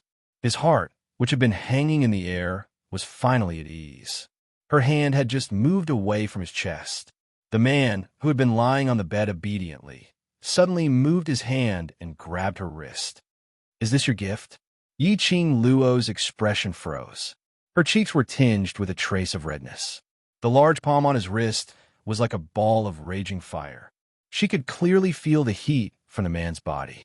Yiqing Luo's pink lips, which had been kissed till swollen, pursed her lips slightly as she lowered her eyes and whispered, personally examining your injury, isn't that a return gift? You want to stop halfway through your flirting?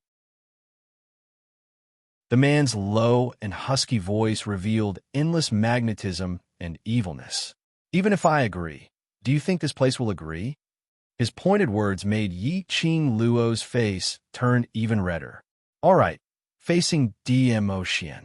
She had the courage to flirt with him, but she didn't have the courage to be flirted with. After all, her flirting with him and him flirting with her were totally not on the same level. The minute DMO Xian flirted with her, she would throw away her helmet and armor in minutes, surrendering and admitting defeat.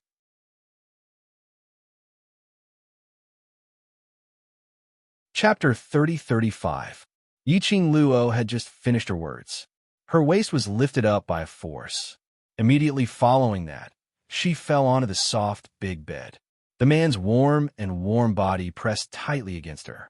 She and DMO Xian exchanged positions. A very orthodox position. Male on, female on. Yiqing Luo's eyelashes trembled violently. Her little hands curled up slightly as she clutched DMO Xian's collar tightly. When she opened her eyes, she met the man's handsome face, especially that pair of long and narrow peach blossom eyes, which were like stars embellished with flowing lights and vibrant colors, were absorbing her soul bit by bit. Yiqing Luo's heart suddenly accelerated. The man bowed his head, raised his eyebrows, and smiled lightly. His thin lips pressed on the skin of her face, slowly moving downwards. Finally, it stopped at her lips. A warm and elegant breath wrapped around Yi-Ching Luo, causing Yi-Ching Luo's delicate body to tremble from time to time. Yi-Ching Luo couldn't help but close her eyes. Delicate moans, the breath also became warm. The man's thin lips pressed down. A very gentle, very loving touch. The elegant sandalwood smell lingered between the two. Yi-Ching Luo's state of mind, gradually, was confused. But just when Yi-Ching Luo thought DMO Xian was going to continue the next step, DMO Xian slowly propped up his body, lying sideways next to her. Yi-Ching Luo closed her eyes, waited for a long time, and sensed that something was wrong. The moment she opened her eyes, she saw DMO Xian by the side, smiling at her elegantly. In his eyes, there was an obvious, teasing smile. Yi-Ching Luo's face instantly turned red. You did it on purpose. This man, actually, after teasing her, he just stood by and watched. Was he deliberately trying to see her embarrassed? DMO Xian laughed lightly. In the laughter, there was endless husky magnetism. His hand, stretched over, embraced Yi-Ching Luo's delicate body. Yi-Ching Luo struggled, puffed up her cheeks, and said angrily, "You are rejecting my gift. If you don't want it, I won't give it to you." DMO Xian laughed even more joyfully. His long arms tightly encircled her, covering the young girl's petite body completely in his chest. The man's slender fingers gently slid over the young girl's back. Her movements were extremely gentle. Why would I reject this reciprocal gift? DMO Xian leaned close to her ear as he chuckled. "Don't tell me you still can't feel it?" As he spoke, he moved a little.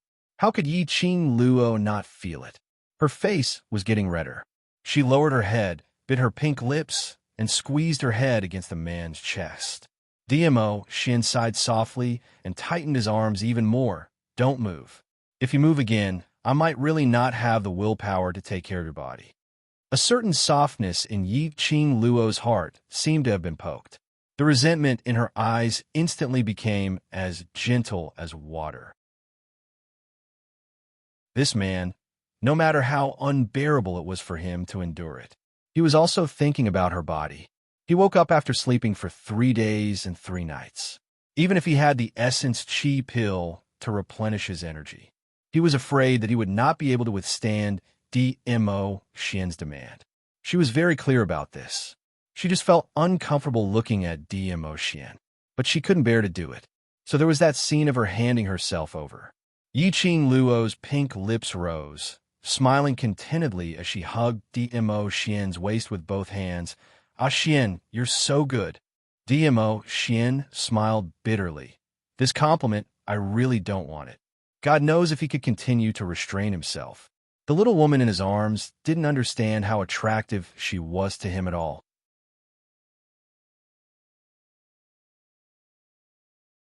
Chapter 30-36.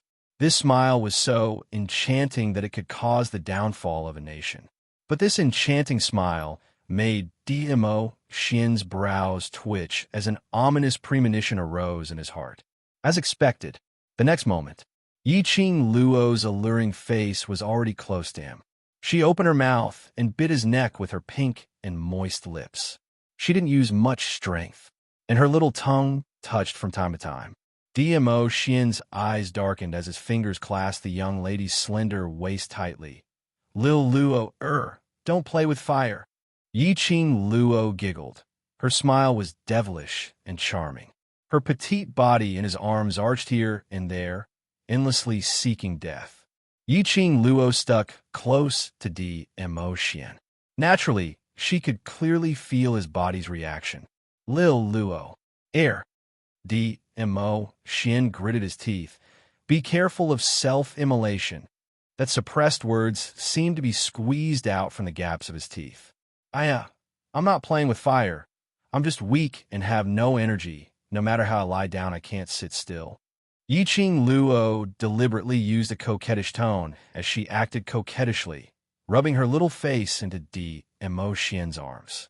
This rubbing decisively made DMO Xian's body stiffen even more, even though it was separated by a robe. Yiqing Luo could feel the man's body heat gradually rising. Seeing DMO Xian's expression had turned extremely ugly and his eyes were filled with fiery red light. Yiqing Luo withdrew her hand contentedly and snorted. "Let you see me embarrassed. This is giving you a taste of your own medicine."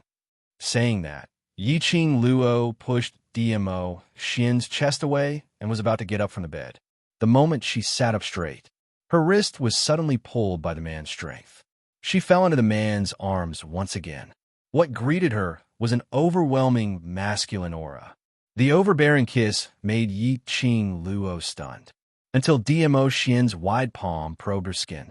The slightly cold fingertips made Yiqing Luo quiver. Her eyes were misty as she stared at DMO Xian, making the last struggle.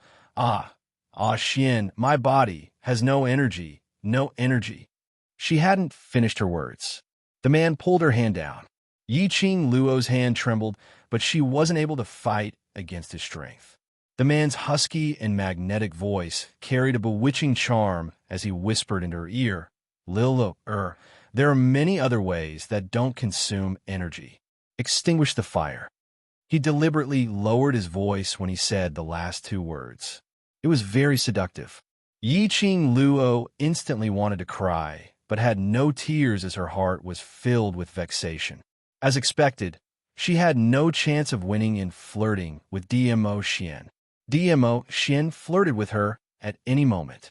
Yiqing Luo versus DMO Xian, the nth round. Once again, Yiqing Luo fell into a deep sleep in this pink bedroom, which ended. When Yiqing Luo woke up again, it was already noon the next day. She opened her eyes. DMO Xian was already dressed neatly as he sat by the side, handling the important affairs of the imperial palace. He was well-dressed and had an outstanding temperament. He was completely different from the beast from yesterday. Yiqing Luo moved and was just about to lift the quilt on her. However, her hands were so sore that she sucked in a breath of cold air, especially her 10 fingers, as though they had been cut off and reassembled. Thinking of yesterday, DMO Xian said to extinguish the fire without consuming energy. Yiqing Luo was so embarrassed that she couldn't wait to bury herself into the pillow. She swore that she would never flirt with DMO Xian, that beast, ever again. Yiqing Luo's voice attracted the man's attention.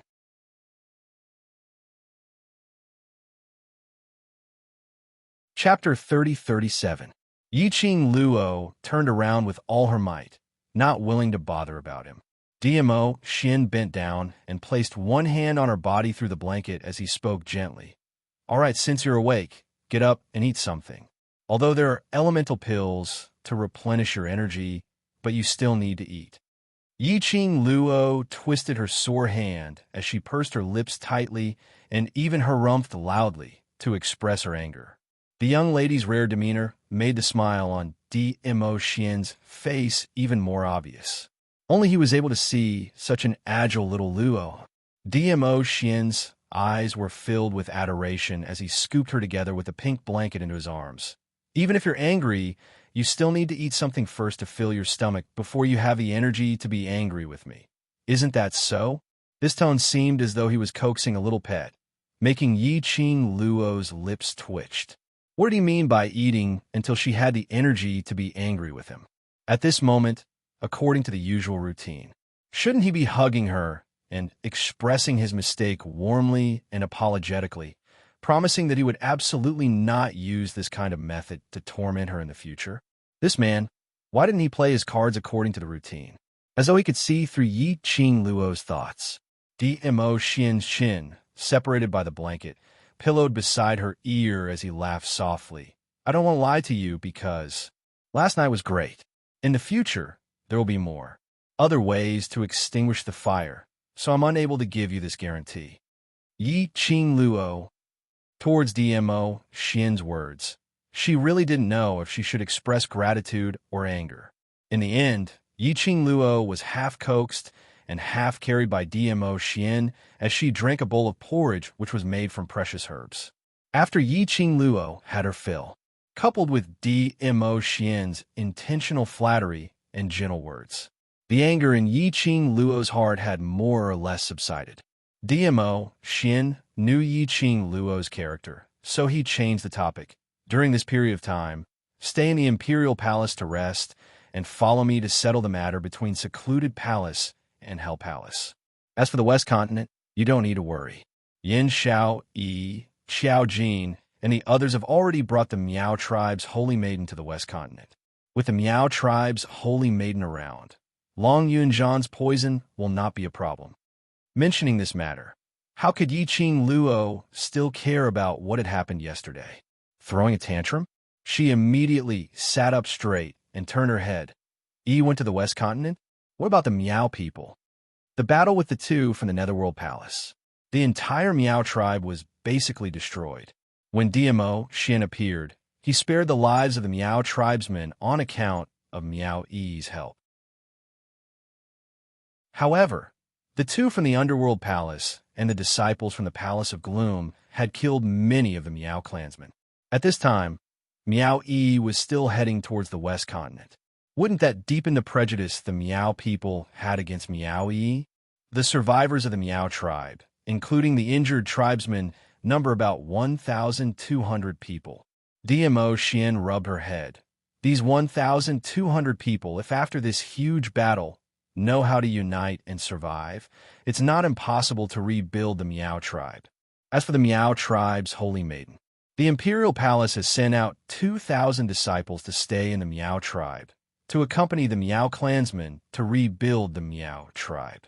The condition is in exchange for the Miao tribe's Holy Maiden to work for the Imperial Palace for 1 month. The Miao clansmen will not agree to it.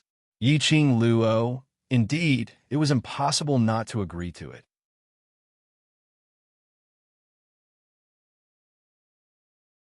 Chapter 3038. After all, the Imperial Palace's disciples were stationed in the Miao tribe. This not only represented that the Miao tribe had been rebuilt with an additional 2,000 men's strength, but it represented that the Imperial Palace had become the Miao tribe's backing. With the Imperial Palace's protection, the Miao tribe's future development would be much smoother. Moreover, the Miao tribe's Holy Maiden and the Overlord's pampered daughter were brothers. Handing the Miao tribe's Holy Maiden over to the Imperial Palace, there wouldn't be any accidents. The Miao tribesmen naturally wouldn't be too worried about the Miao tribe's Holy Maiden. Miao Yi had sold herself to the Imperial Palace for a month for the Miao tribe's future. The Miao tribesmen were extremely grateful, so how could they possibly blame Miao Yi for leaving the Miao tribe at this critical juncture? When Yi Qing Luo heard that, her little body pounced into Dmo Xian's arms as her arms wrapped around his neck and gave him a smack on the cheek. This man was always able to guess all of her worries, and he had arranged everything appropriately. Such a powerful man, to sweep away all the obstacles for herself. If she didn't work hard to raise her profound grade, to chase up to Dmo Xian's footsteps and work hard to walk side by side with him, wouldn't that be letting down Dmo Xian's efforts? Instantly, Yi Qing Luo's fighting spirit soared as her little fists clenched tightly. I've decided after the Nether Palace's matters are settled, we'll go to the East and South continents to get the sacred beast bead and head to the upper realm. Dmo Xian pinched her nose as he gave a low laugh. I thought you had already decided. You asked Xinyue Sec Sovereign to automatically send the black tortoise sacred beast bead to me. Isn't it to let me make up my mind? Yi Qing Luo shook her little head as the man's finger fell from her nose. That's not it. It's just the right timing. Dmo Xian scooped her petite body into his arms. I understand you. You're not someone who is content with the current situation. Yi Qing Luo didn't struggle any further as she leaned into Dmo Xian's arms, placing her chin on his chest as she raised her head. This battle with the Palace of Darkness, this battle with the Hell Sect, I deeply understood the disparity between myself and them. If it wasn't for my God relic and profound jade heart, I would absolutely not be Nether Palace and Hell Palace's opponent. Indeed, I'm not someone who is content with the status quo. I want to protect you. I want to protect my friends, just like you want to protect me. I can't hurt myself every time to make myself stronger. So, I want to make myself stronger. Her tone was sonorous and forceful, and it carried a sense of determination. A pair of charming eyes emitted a scorching luster. For pairs of eyes met, and DMO Xian's eyes revealed a faint smile. That smile was peerless. His slender fingers were slightly cold as he gently stroked her forehead. He smiled, his tone helpless, but it was full of pampering. So, I have already sent someone to bring a letter to Xiao Yu, asking him to find the sacred beast pearl guarded by the Three Springs sect. Was this man a roundworm in her stomach? As for other matters, don't think too much about them. After you recover, I'll accompany you to the east and south continents. DMO Xian pinched her cheeks. Don't think of sneaking in alone otherwise. If I catch you back and punish you, you know it. Yi Qing Luo, she inexplicably recalled the scene last night. Her face sunk, expressing that she didn't want to understand.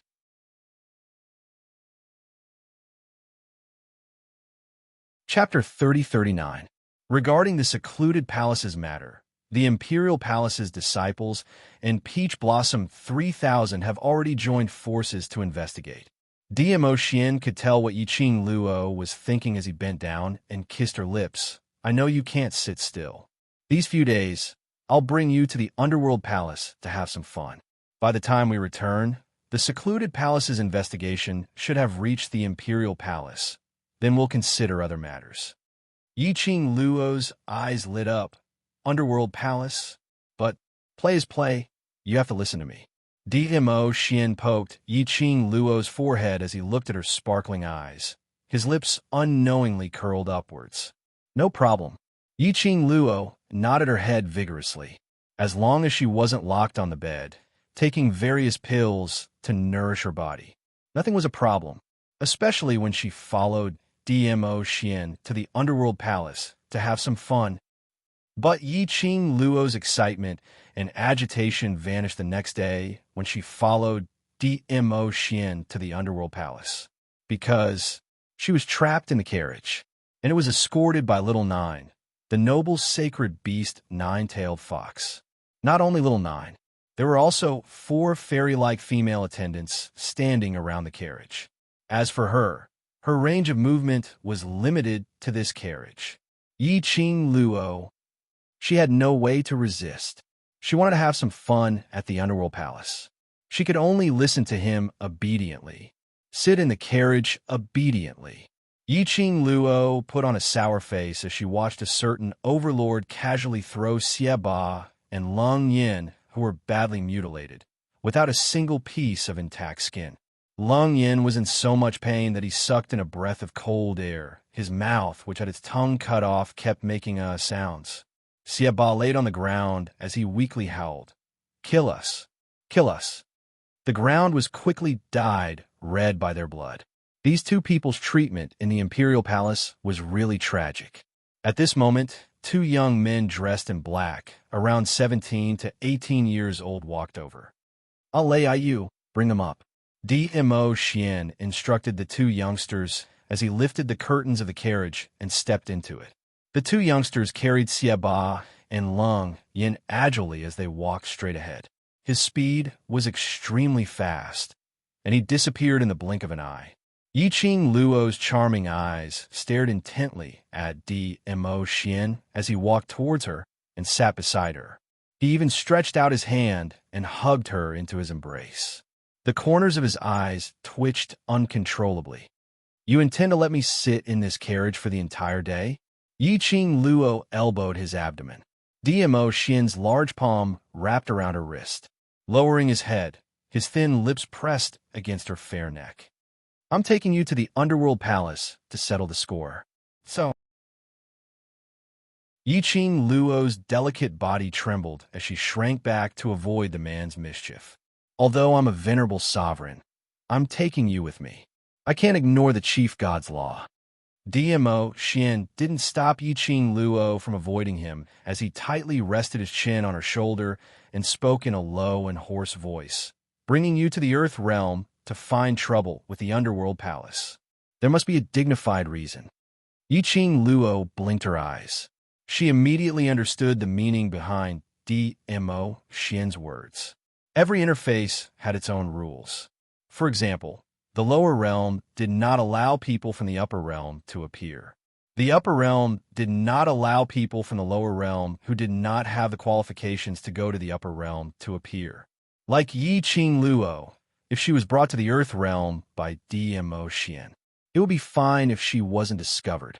Once she was discovered, the balance historian had the right to detain her.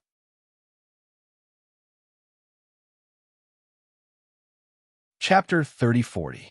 They were looking for trouble with the Hell Palace. Naturally, it would attract the attention of the people from the upper planes. Yiqing Luo's existence would naturally attract the attention of the people from the upper planes.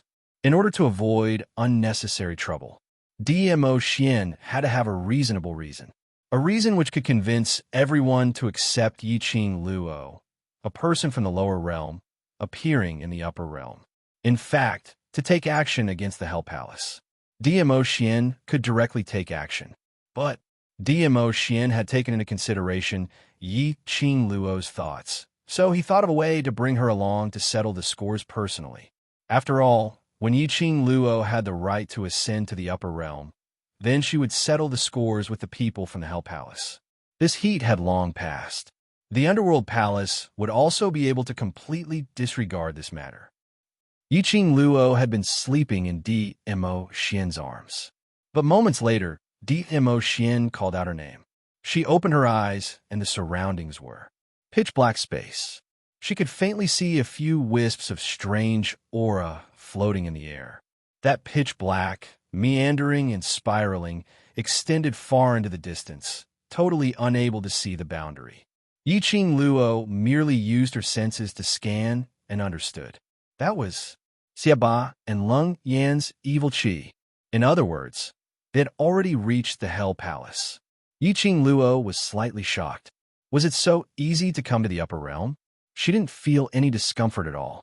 Sit here properly, leave the rest to me.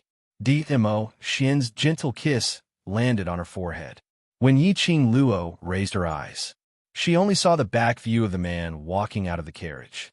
His purple robe billowed, like the rolling clouds in the black space.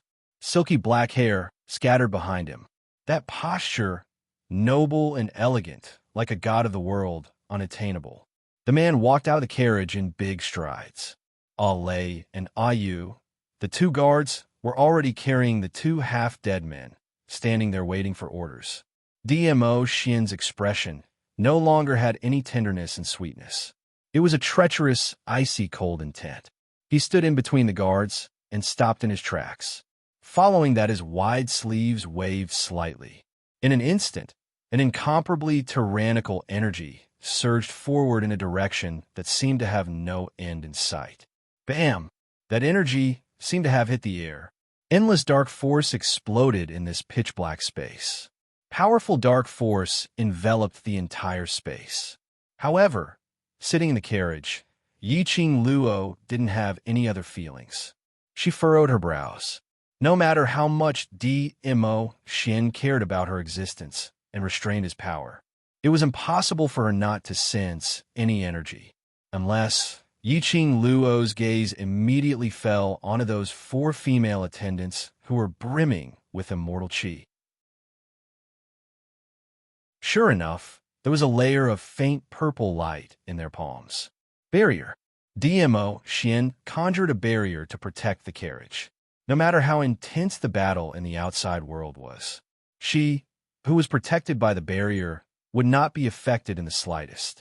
Just as Yiqing Luo was in a dilemma about the enchantment, suddenly a rough voice rang out in this quiet, pitch-black space. "What kind of dog is this? Do you know what this place is?" Soon after, a hole seemed to be torn open in the pitch-black space. A huge door appeared out of thin air. A middle-aged man walked out from the door. He was dirty and unkempt. That middle-aged man rubbed his nose as he walked forward with a fiendish look. When his gaze met Dmo Xian. Chapter 3041. Lord, Overlord.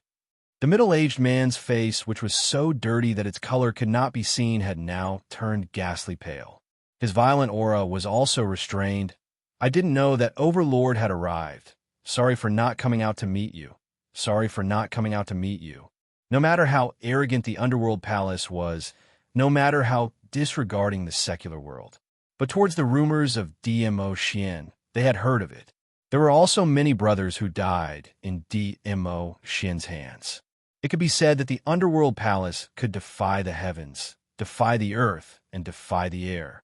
But they did not dare to defy DMO Xian. Even if DMO Xian just stood there, without saying a word, the imposing aura from his body was enough to suppress that middle-aged man, making breathing extremely difficult. This lord is here to send 2 people to the underworld palace.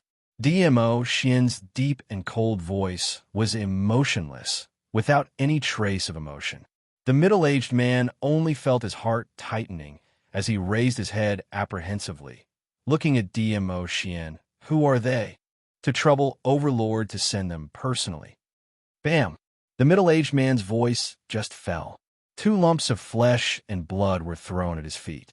Those 2 lumps were covered in blood. When they were thrown on the ground, they hit the middle-aged man's feet, staining with a large patch of blood.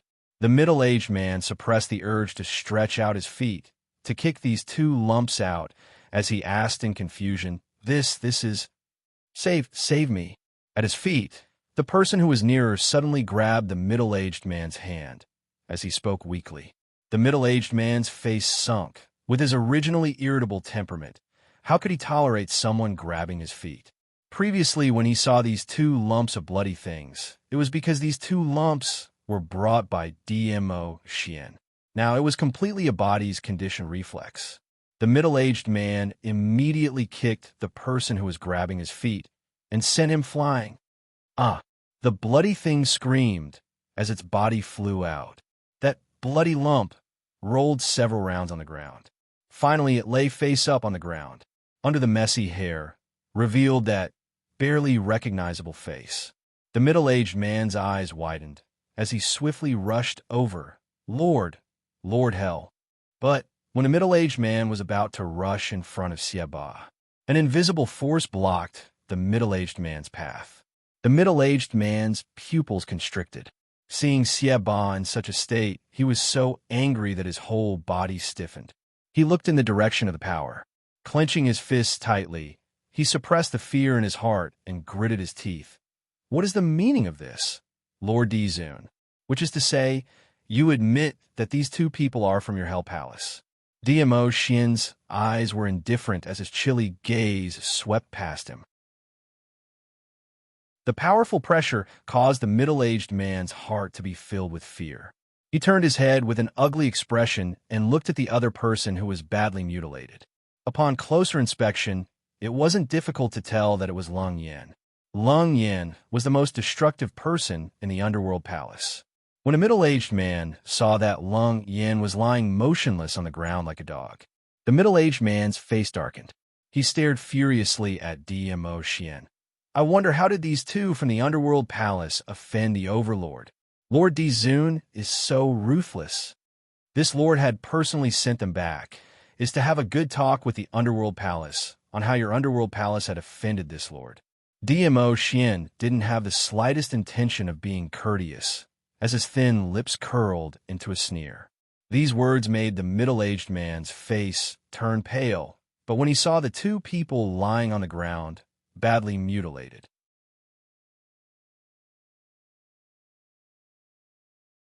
Chapter 3042. Everyone could see that Xiaba and Lung Yan were completely crippled. Now they were still hanging by a breath. That must be because DMO Xian used some special method or elixir, living a life worse than death. That was the heaviest punishment. Overlord, this is the Lord of Hell of our Hell Palace. How dare you injure the Lord of Hell of my underworld palace to such a state? The middle-aged man shouted angrily. Does Overlord want to declare war on the Hell Palace? DMO Xian raised his eyebrows, but the corner of his eyes fell on the middle-aged man. That made the middle-aged man's back shiver. His fierce words, and stern expression immediately disappeared. DMO Xian's thin lips curled up slightly. He looked evil, but revealed a bone-piercing chill. Lord of Hell Palace? The middle-aged man was aghast and shrunk his neck in fear. Since he's the Lord of the Hell Palace, then his actions represent the entire Hell Palace, right? DMO Xian seemed as though he didn't see his fear as he asked indifferently with an icy smile. His tone was very calm, and there was no ripple in it. But when DMO Xian spat out the last two words, the middle-aged man only felt that the air around him seemed to solidify. The endless coldness was accompanied by a surging, murderous aura. He couldn't breathe at all under the pressure.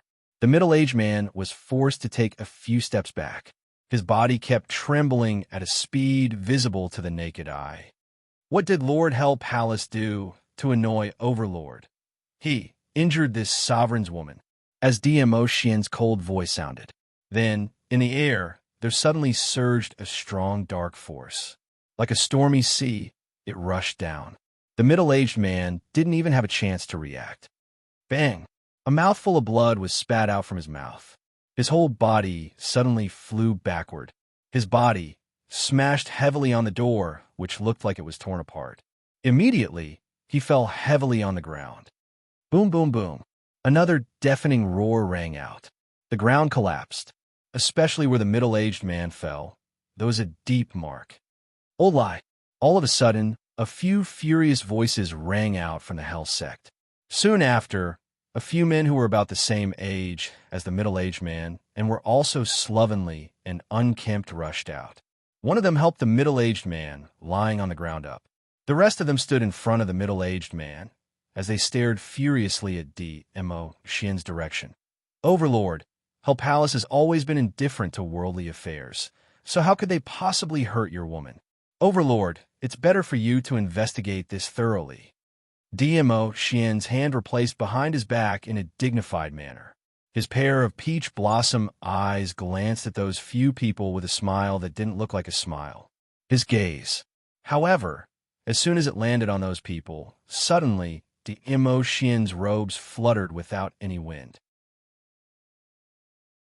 Powerful and majestic energy followed closely behind and shrouded him. Bang, bang, bang. Just like the middle-aged man, those people were sent flying by the attack. On the ground, a few people were scattered all over the place. If he could make a move, he would definitely not make a fuss.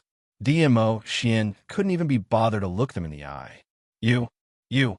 The middle-aged man was originally seriously injured by DMO Xian, and on seeing DMO Xian's barbaric action, he was so infuriated that he spat out another mouthful of blood. You're simply too much. The people from Hell Palace were arrogant and despotic and cruel to the extreme. They had never suffered such humiliation before. Unexpectedly, the legendary Overlord.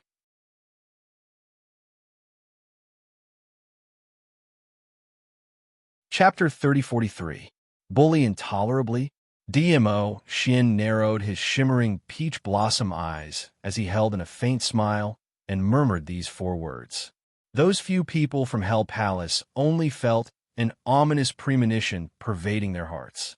Their bodies instinctively wanted to escape. But the next moment, another raging surge of profound energy came surging over. Everyone only felt a burst of tearing pain all over their bodies, tearing them apart. The few of them screamed out in pain at the same time. Since you all feel that this Lord is bullying intolerably, if this Lord doesn't accept these four words, wouldn't it be letting down your judgment of this Lord? DMO Xian's icy cold voice was filled with chilliness. Those few people, how would they dare to open their mouths to refute? Those few people sprawled on the ground and curled up for a while. The middle-aged man, who was addressed as Old Lai, slowly supported himself against the wall behind him and stood up. DMO Xian, what exactly do you want? Please say it directly. He gritted his teeth as his scarlet eyes widened, suppressing the rage in his heart. DMO Xian raised his brows disapprovingly. This Lord just wants to bully others intolerably. Those few people's faces sunk, and all of them had an angry and embarrassed expression. But due to the disparity in strength between themselves and Xian. They couldn't flare up at all. If it was any other ordinary person, injuring their Hell Palace's people, even if they had to perish together, they would join hands to kill the other party. But the other party was Xian, the rumored, mysterious, and honorable Lord Xian. Just based on Xian's effortless strength, he had already pushed the group of them to the ground and even suffered internal injuries. They wanted to join hands to gang up on Xian. This was an impossible matter. Moreover, it was highly possible that their act of joining hands would infuriate Xian, and he would wash the Hell Palace with blood. There must be some misunderstanding. Lord Xian, please investigate clearly. Old Lai clenched his teeth, trying his best to make his tone sound more gentle. The few of them didn't forget to sneak a glance at the side, at the carriage that was covered by white muslin. Vaguely, they could see a slender figure sitting in the carriage. She must be the Overlord's woman. Old Lai's eyes flashed, and he suddenly knelt down in the direction of the palanquin. Madam, the Underworld Palace has been cultivating in the Underworld Palace recently, and has not harmed anyone. Speaking until here, Lao Lai paused. Then, he turned his gaze to Evil Tyrant and said, "The only time I've been able to go out is when Lord Hell and Lung Yin descended to the lower realms to repay the favor they owed me over the years." He raised his head carefully and looked in the direction of the sedan. Lord Hell and Lung Yin are heading down to the lower realm to settle some matters. They definitely won't hurt Madam. In the eyes of the people from the Underworld Palace, she was able to become the Overlord's woman. It was impossible for him to be someone from the lower realm. Xiaba and Lung Yin had gone to the lower realm to take care of some matters. How could he have offended the Overlord's woman? This is definitely a misunderstanding. Your Majesty and Madam, please investigate this. Lao Lai added. As he spoke, he kowtowed a few times. Dong dong dong sounds. Yiqing Luo felt pain in her ears. Her slender brows rose slightly. This Underworld Palace really cared about their brotherly ties. Evil Tyrant and Lung Yin had become crippled, thrown right in front of them. They had never thought of giving up on these two crippled people. They were still trying their best to speak up for these two crippled people. She curled her pink lips as her chilly voice floated out from the muslin.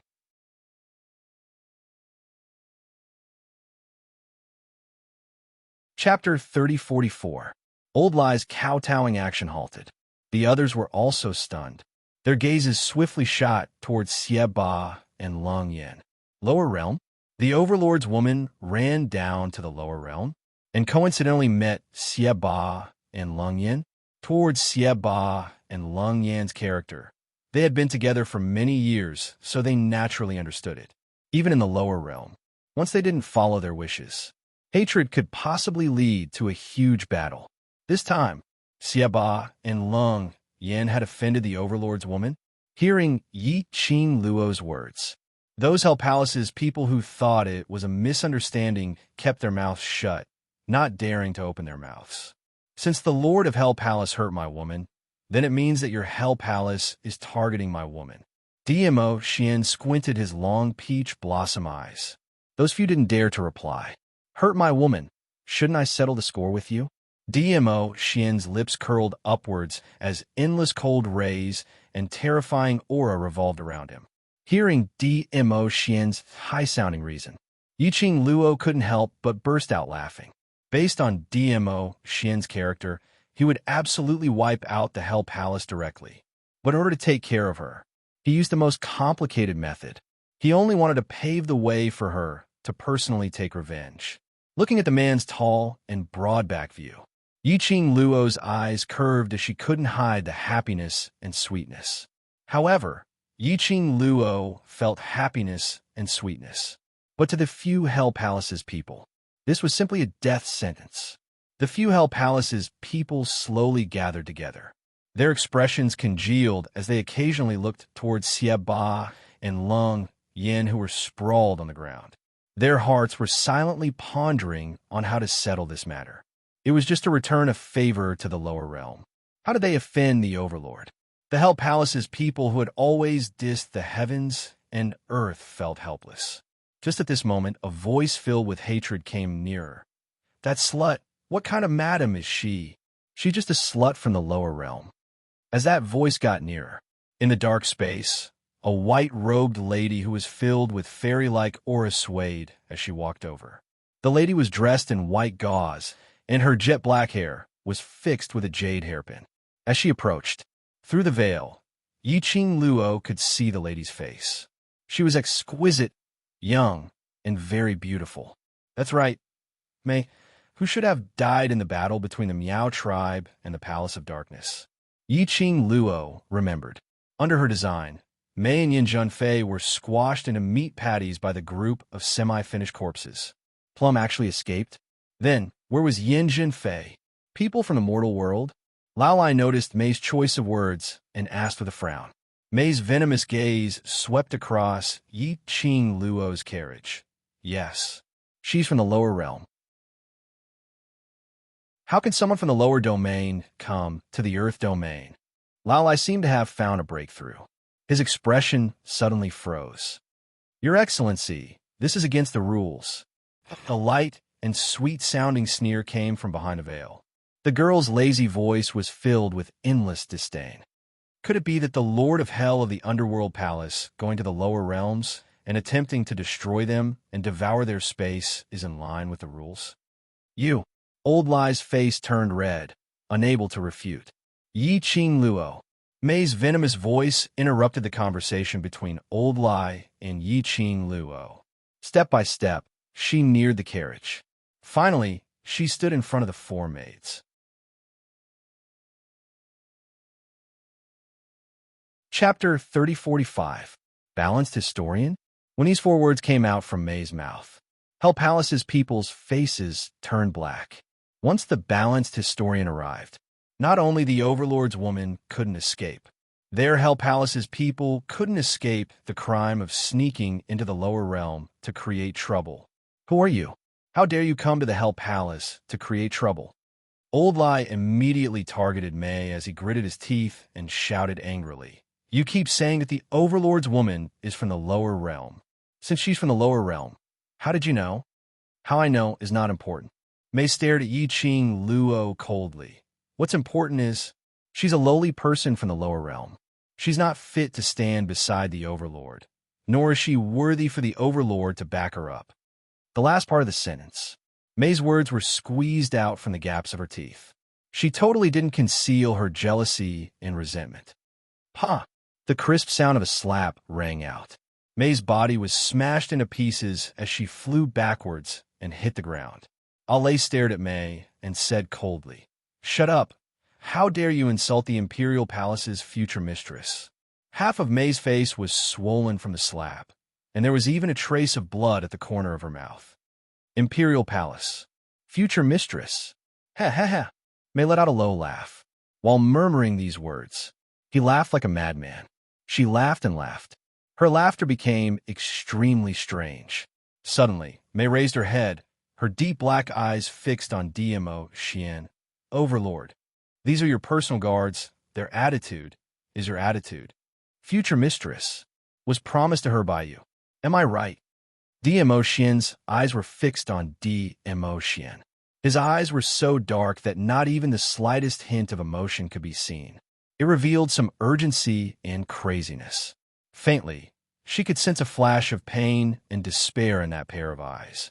DMO Xian frowned slightly as his peach blossom eyes turned, but he had no intention to look at Mei. But Yiqing Luo could see a trace of impatience from DMO Xian's eyes, but he seemed to be apprehensive about something. She could tell. DMO Xian didn't want to waste time with Mei. But, apparently, Mei had completely lost her mind, seeing that DMO Xian did not reply in time. She then took a few steps towards DMO Xian's direction. His young and delicate face was twisted with madness. Overlord, she's just a lowly person from the lower world. She'll only be a burden to you if she stays by your side. She's just using your power to achieve her own goals. She doesn't deserve you. She doesn't deserve you. She screamed hysterically. His ferocious and terrifying pupils were bloodshot. She approached Xian.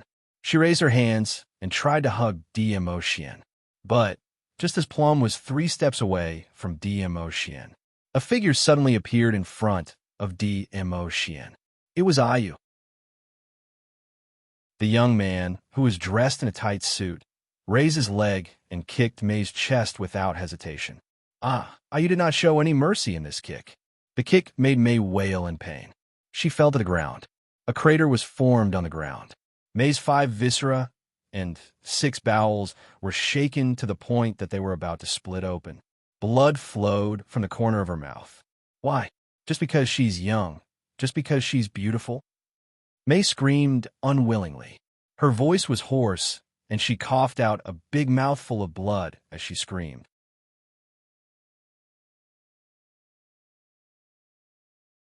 Chapter 3046.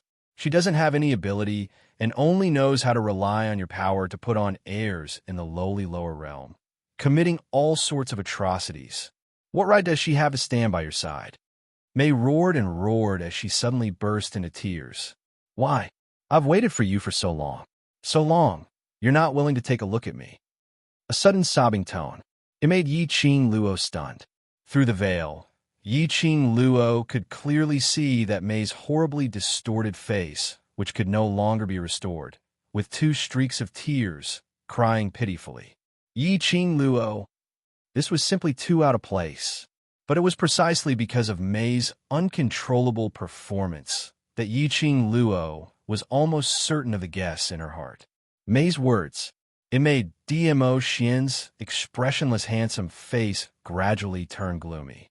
That pair of deep and watery peach blossom eyes flashed past a sharp glint. But May apparently didn't notice the change in Xian's emotions.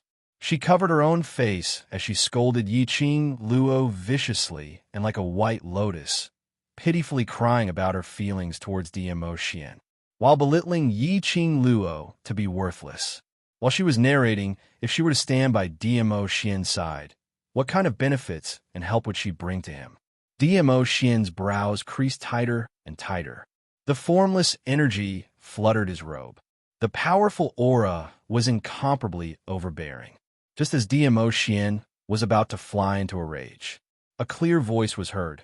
Whether I'm worthy of Xian or not, that's between me and Xian. What has it got to do with you? May's voice paused as she swiftly stared at the sedan. Since you're sincerely seeking guidance on why should I stand by Xian's side, then I shall be merciful and tell you. In the sedan, the young lady's voice rang once again. That voice was like a pearl falling onto a plate, extremely pleasing to the ear. Under the white veil, May seemed to see a pair of torch-like eyes, deadly, staring at her without blinking. The moment she was stared at by that gaze, May always felt an indescribable chill seeping into her skin, spreading from the bottom of her heart. Her body was trembling uncontrollably. Because Xian loves me. Yi-Ching Luo said it word by word, extremely slow and clear. May's eyes widened, and her pupils contracted little by little. A ruthless killing intent surged in his eyes. She staggered back a few steps and shook her head hysterically. He doesn't love you. He definitely doesn't love you. He's just playing with you, just playing with you. Of course, it's not just because Xian loves me. It's also because I'm young, because I'm beautiful, because I'm stronger than you. Yi-Ching Luo totally disregarded Plum's crazy howls. He was still smiling as he continued to attack May. As for the benefits and help you can bring to Xian, I don't think it's important. Yi-Ching Luo lazily leaned against the back of the soft chair as her voice revealed a languid tone. Based on Xian's ability, he totally doesn't need your help. May's ferocious face twisted crazily again. Her scream turned into a roar. He looked extremely terrifying and irritable. Splash. I'll kill you. Kill you. May howled crazily. Her stomach full of grievances made her completely lose control as she pounced towards the sedan. The 4 maids immediately got into a defensive posture, just as May pounced over in rage. The smile in the sedan grew even more intense.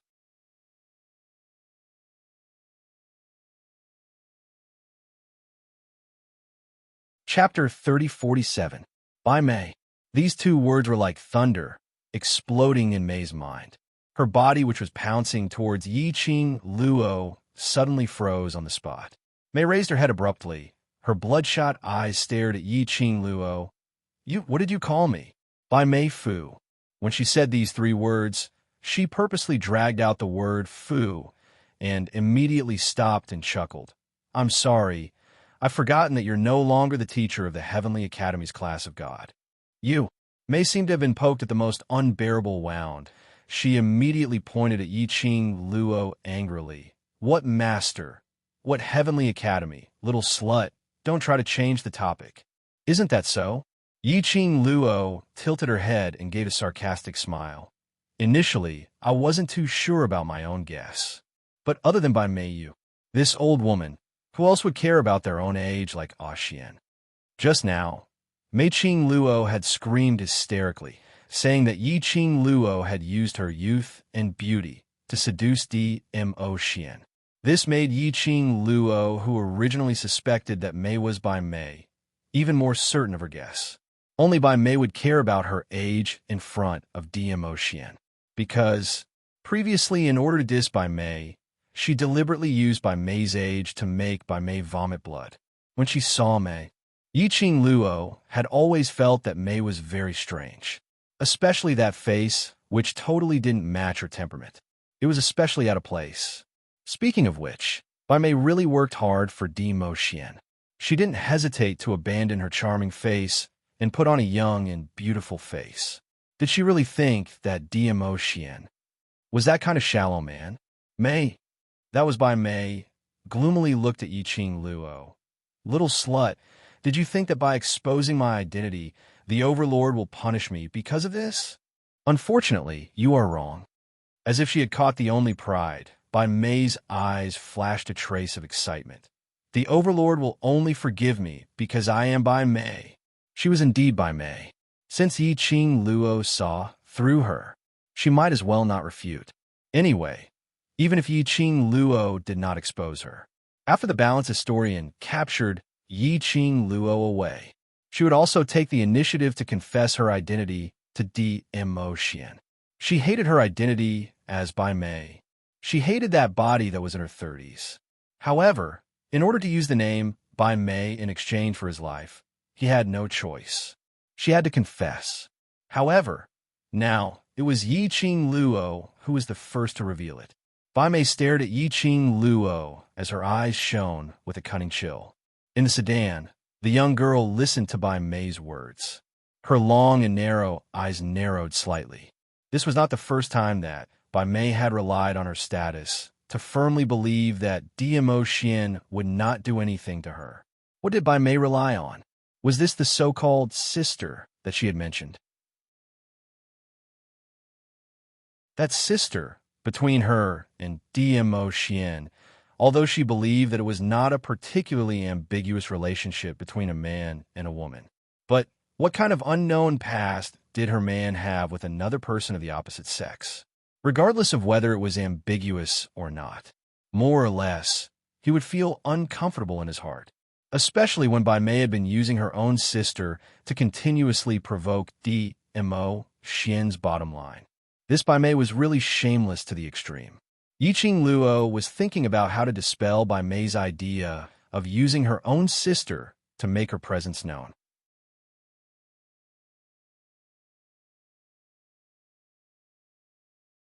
Chapter 3048. Bai Mei was feeling complacent because Yiqing Luo didn't retaliate. Suddenly, he felt a surge of dense, profound energy, biting cold, surging down violently. At this moment, how could the heavily injured Bai Mei possibly dodge this horrifying power? Her entire body was flipped over. In the air, there were bursts of exploding sounds. Bai Mei felt as if her internal organs, limbs, and bones were being torn apart by something. It was so painful that she sprawled on the ground, screaming miserably. This scene made Yiqing Luo raise her brows as she sat up straight. Her gaze, through the veil, shot straight to that noble and elegant figure. It was Xian. Mo Xian's face was cold, without any extra emotions. His icy cold face revealed a trace of sharpness. A pair of deep black peach blossom eyes, as dark as the sea. By May, do you really think that I don't dare to kill you? His icy cold voice was filled with chilliness. By May laid on the ground in a sorry state, her petite body twitching from time to time. You kill me. Sister will not let you off. Whoever hurts little Luo, I will not let any of them off. Even if it's her. It's the same. DMO Xian was expressionless. This sentence, it made Bai Mei want to rely on her sister's words to be stuck in her throat. Her eyes suddenly turned red. She was clear. Whatever DMO Xian said, he would put into action.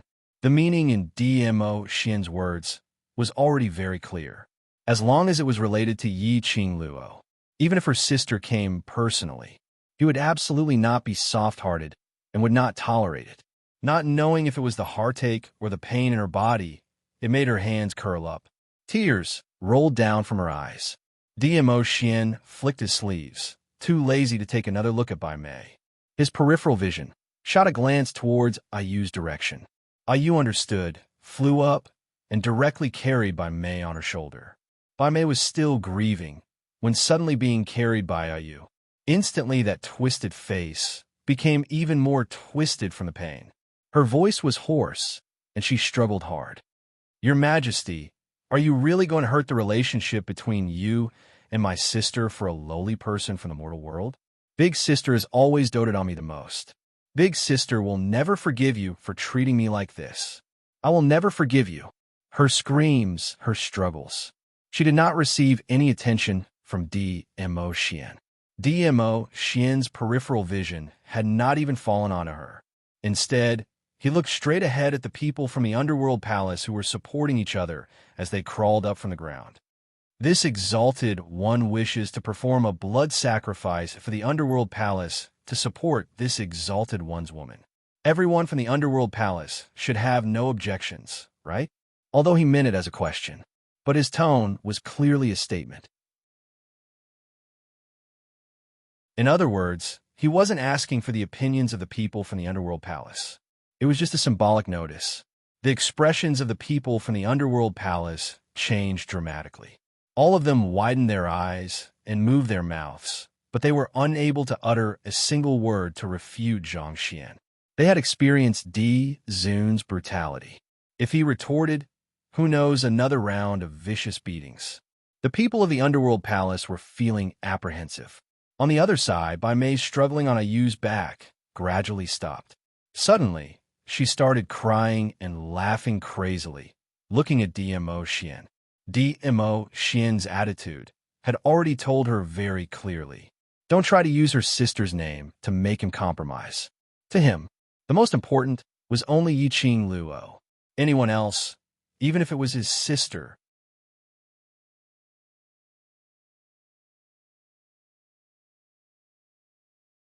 Chapter 3049. Bai Mei, whose heart was like dead ashes, laughed and cried as she collapsed on Ayu's shoulder.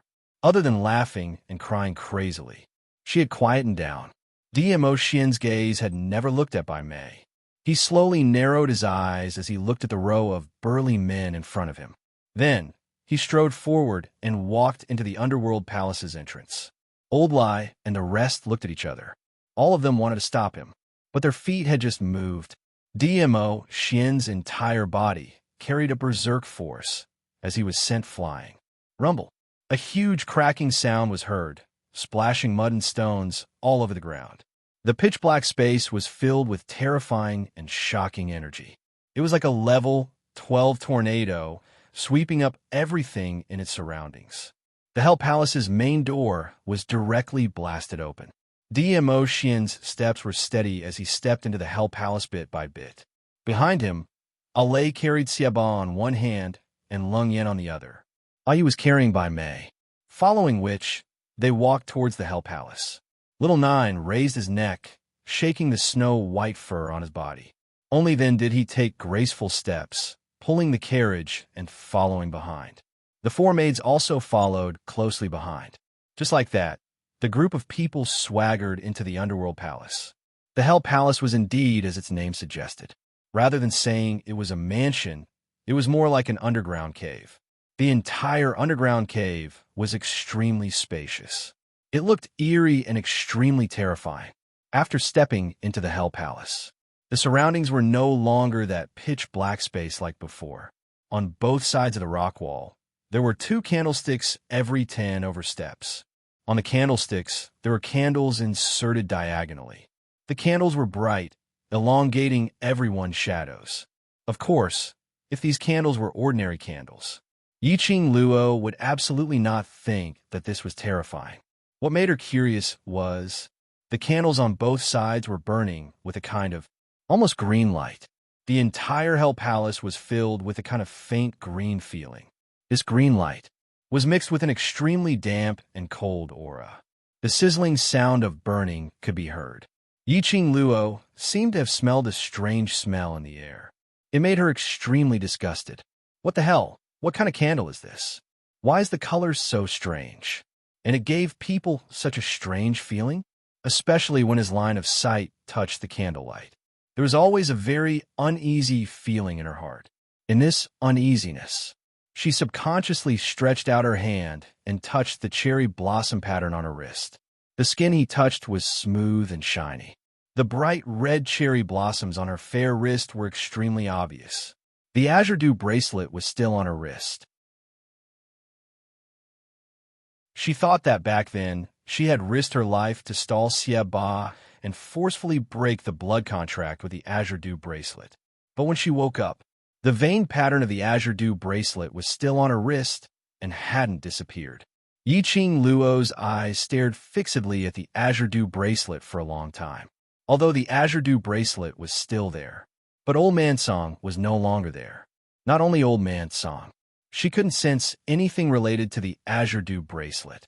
If it weren't for the fact that the azure dew bracelet's vein patterns were still there, she really thought the azure dew bracelet had already dissolved its blood contract with her, and no one knew where it had gone.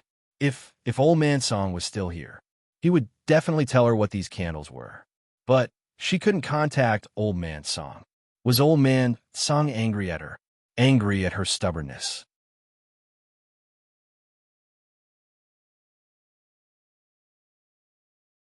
Chapter 3050. Lil Luo, what's the matter? A man's low, hoarse voice suddenly rang beside her ear. Yiqing Luo raised her head abruptly. A figure brushed past her eyes.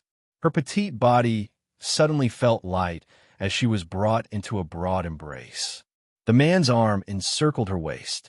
He rested his chin on her shoulder. A warm breath lightly sprayed on the skin of her neck. Why are you suddenly feeling down? Unhappy? Yiqing Luo's body leaned back slightly as she changed into a more comfortable position in the man's embrace. Her slender little hand hooked one of his fingers as she played with it, thinking of Old Man Song. She didn't hide it as she lowered her eyelids and said softly, "My willfulness hurt his heart. He should be angry at me. Don't let your imagination run wild." DMO Xian turned his head and kissed her cheek. "Old Man Song dotes on you so much. How would he bear to be angry at you?" The azure dew bracelet's response has disappeared. Yiqing Luo pursed her pink lips as she raised her right hand. The circle of bright red cherry blossom petals was the same as usual, without any change in them. But only Yiqing Luo could sense the change within. DMO Xian's slender fingers clasped her wrist. His slightly calloused fingertips gently caressed the patches of red lines. "In order to stop the Hell Palace's people, you made a move on the Sacred Maiden Institute. That's indeed reckless." DMO Xian opened his mouth and gently bit her neck. His low, hoarse voice had a trace of displeasure. "You forcefully wanted to dissolve the azure dew bracelet's blood contract. This not only affected the azure dew bracelet, your spiritual body will also be affected. Adding on to that, you forcefully activated the Divine Phoenix Profound Heart Jade, and the two overlapped. It has far exceeded the burden your body can bear. It's already a miracle that you're still alive now. As for the azure dew bracelet, after being tormented by you, it definitely needs to undergo self-repair. Naturally, you're unable to sense the azure dew bracelet's energy." After explaining, Dmo Xian raised his hand and knocked Yi Qing Luo's head hard. After the Azure Dew bracelet is repaired, Old Man Song will naturally look for you. Yi Qing Luo rubbed her little head into his embrace. Her little act of acting cute did not make Dmo Xian reduce the strength in his hands.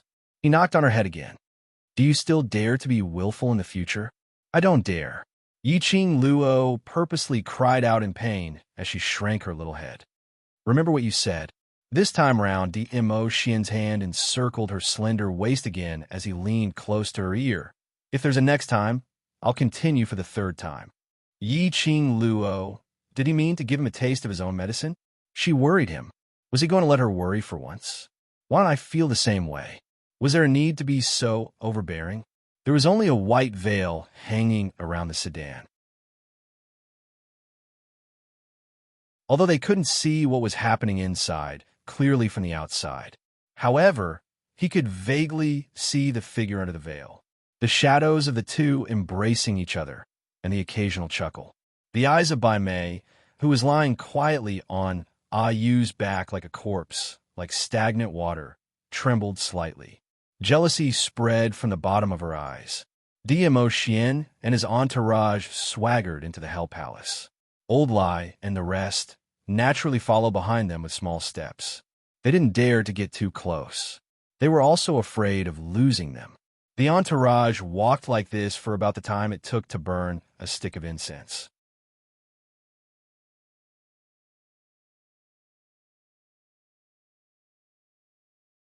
Chapter 3051. On the way, they passed by at least 20 over candles. After seeing those green candlelight, the uneasy feeling in Yi Qing Luo's heart grew stronger. The man's large palm gently pressed on her shoulder as he whispered, I'm here.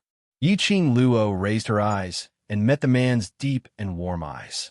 Her charming eyes slightly curved, and she could feel that something was wrong with the candlelight. How could Dmo Xian not feel it? Dmo Xian said it was fine. It must be fine. I will let you settle the debt with them personally. Dmo Xian whispered in her ear in a low and hoarse voice. Yi Qing Luo was tickled and her petite body trembled as she rubbed her head against his shoulder. Bai Mei has informed the balance historian. Will it cause you trouble? Your business has never been troublesome. Dmo Xian curled up a strand of her hair and twirled it around his fingertip as he gave a low laugh. As for currently, other than you, I have not met anyone who dares to find trouble with me. TSK. Yi Qing Luo raised her brows as she stared at him. The first sentence said, I'm not your trouble, and the next sentence became me finding trouble with you, man. As she said that, she shook her head and sighed.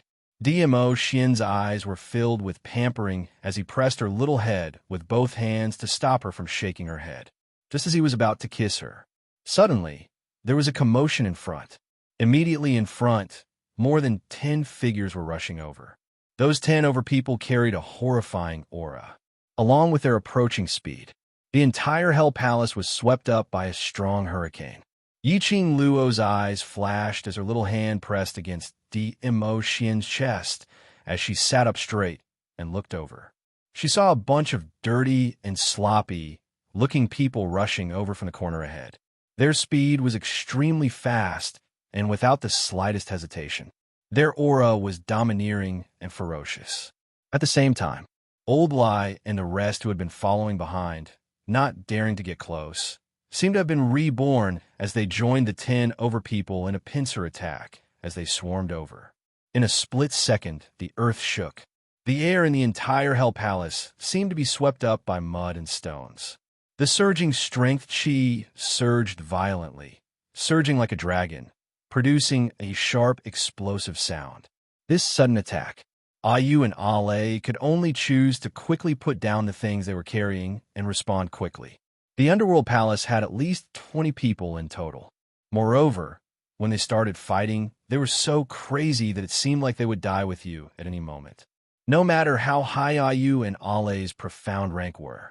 In the face of such a large number of people and their ferocious fighting style, both of them were struggling. The maids around the carriage stood where they were, not showing any signs of interfering. Lao Lai and the others wanted to take the opportunity to attack the sedan. He had yet to get close. He was thrown out by the 4 maids at the same time. The few of them roughly understood. These 4 female attendants were only protecting Yi Qing Luo alone. As long as Yi Qing Luo was in danger, then they would take action. Looking at the sudden outbreak of battle in front of him, DMO Xian's hand, which was locked on Yi Qing Luo's waist, tightened slightly as a low laugh escaped from his mouth. Interesting. Saying that, he had already let go of Yi Qing Luo and stood up. Wait for me in the carriage. The corners of his lips curled up into a magnificent smile. DMO Xian's footsteps had just stepped out of the carriage. The gauze curtain, which was originally dancing wildly due to the energy, actually drooped down at this moment, as though there was no wind blowing in the surroundings.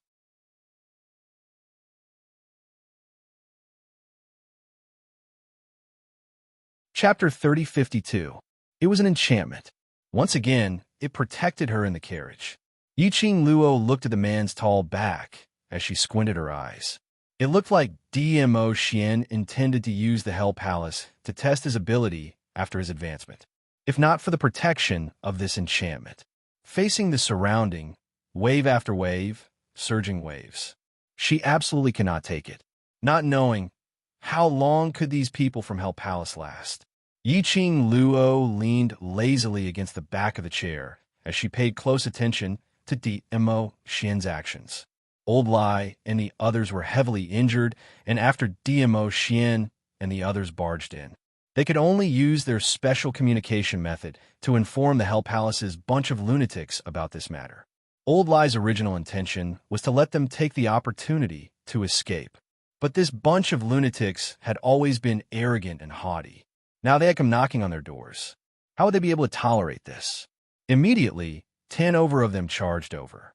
Old Lai saw that he couldn't stop them, so he could only make use of their Hell Palace's current condition to speedily recover his injuries and coordinate with those 10 over men's attack. A sudden pincer attack. If they were lucky, they might really be able to subdue DMO Xian. But they had belittled DMO Xian and thought too highly of themselves. The moment DMO Xian walked out of the carriage, the surging, profound energy in the surroundings started to settle down bit by bit. Following his slow steps, his purple long robe drew out rolling purple clouds, shimmering with splendor. The frozen air was also shattered along with it, like bursts of waves spreading out in circles. The majestic aura turned into several huge dragon shapes as it surged in the surroundings, winding and spiraling. Hell Palace's people and IU and Alay's ferocious attacks. Under this valiant, profound energy's oppression, they were forced to the point where they were unable to move. Hell Palace's people's expressions were malevolent and steely green. There were quite a number of people whose eyes had unknowingly revealed an astonished look. DMO Xian slowly raised his hand. That slender, jade-like fingers had distinct joints. Under the dim green candlelight, on the contrary, it made that finger look like a work of art, as though it was bewitching people to take a bite. But in the eyes of Hell Palace's people, no matter how beautiful or how tempting, those hands came from the depths of hell, hands that claimed their lives. Lao Lai's cold eyes darkened. His big palms suddenly pressed down on the strange candles on both sides. It was as if he couldn't feel any pain in his palm at all. He pressed it directly on the dark green candle flame. Immediately, Old Lai clenched his fist. An evil and sinister aura surged from his body. Take Lord Hell and Lung Yin away. I'll clean up the mess.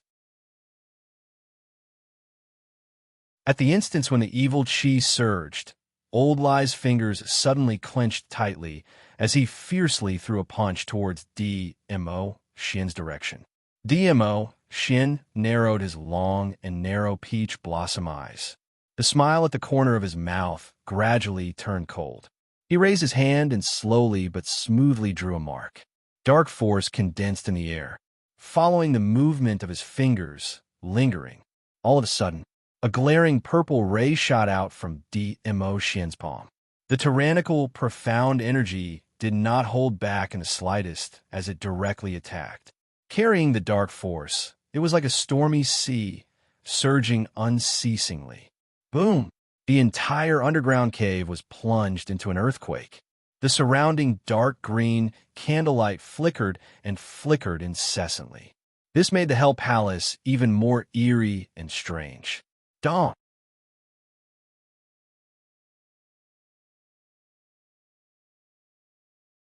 Chapter 3053. Boom! Dark rays bloomed from his body. Smoke and dust billowed, and the air billowed. Everyone could vaguely see Old Lie was lying in a huge pit. His chest was pierced by the profound chi. Fresh blood oozed out from the hole. Old Lie was in so much pain that his whole face was twitching.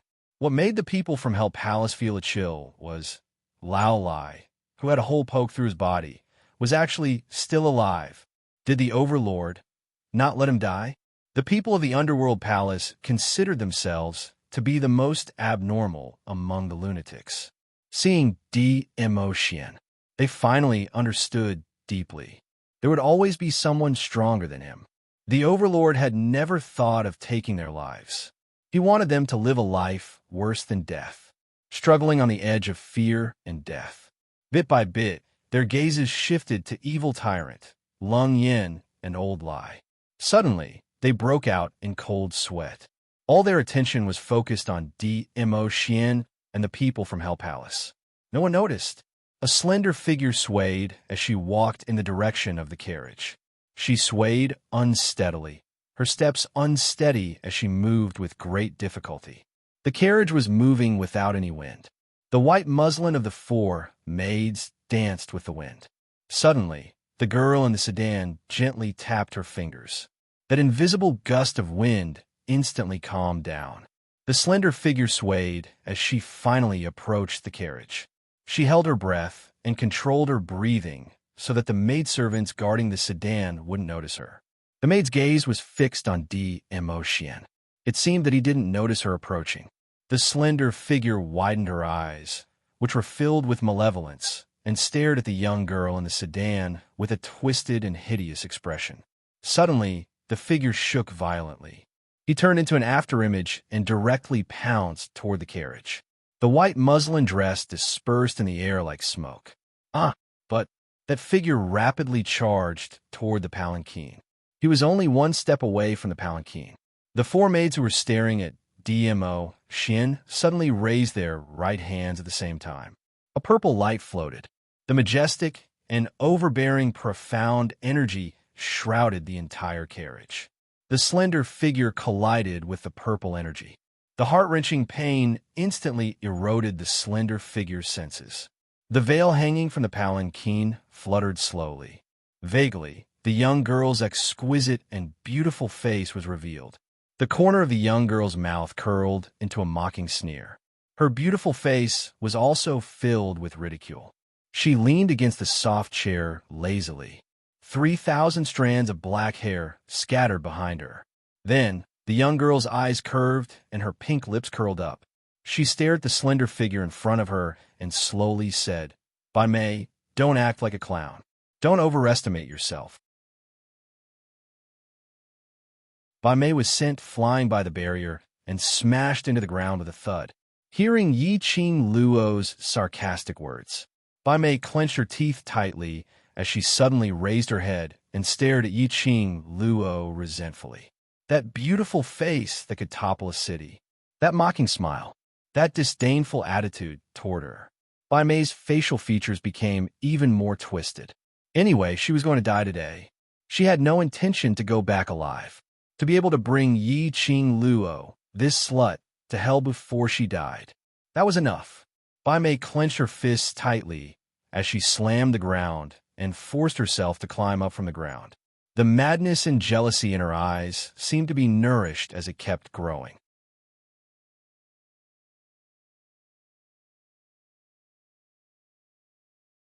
Chapter 3054. Through the Veil.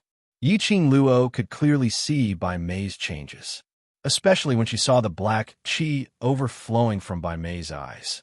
Her slender brows creased slightly. As expected, this Bai Mei's body had already been implanted with the evil qi which belonged to the Palace of Darkness. This gush of evil qi, It was totally similar to the evil Qi, which was used to control Miao Rongrong. Yiqing Luo narrowed her eyes as she sized up Bai Mei seriously. Bai Mei could change into a young and beautiful face. It should be the credit of the Palace of Darkness. And the reason why Bai Mei followed Yin Zhenfei and Fox Sacred Law. It was probably a deal to change her face. Bai Mei was used by the Palace of Darkness, based on the Palace of Darkness's temperament. The Palace of Darkness would absolutely not change Bai Mei's face properly. That face which Bai Mei had changed, it must have been tampered with. Today, seeing Bai Mei's look, everything was as Yiqing Luo had predicted. Bai Mei's face was the source of that sinister aura. The Palace of Darkness wanted to make use of Bai Mei. To achieve what motive? Yiqing Luo had just expressed this question. Very quickly, Bai Mei gave her the answer. Endless black qi overflowed from Bai Mei's eyes continuously. She was like a puppet which was being controlled by someone, swaying but not slowing down as she charged madly towards Yiqing Luo. When Bai Mei's body collided against the floating purple light once again, she actually pressed her face hard onto the enchantment, which was formed by the faint purple light. The purple light moved, like bolts of lightning, speedily shooting towards Bai Mei's face, rumbling downwards. But balls of black qi from the surroundings of Bai Mei's face started to seep out bit by bit. That strange black qi was like a magnet, firmly sucking on the enchantment. The entire enchantment was filled with purple electrocurrents, and it was twined with circles and circles of black qi. Apparently, Bai Mei wanted to forcefully break Mo Xian's enchantment. Yiqing Luo raised her eyes as she looked at the black qi, which was still seeping out, persistently twining around the enchantment.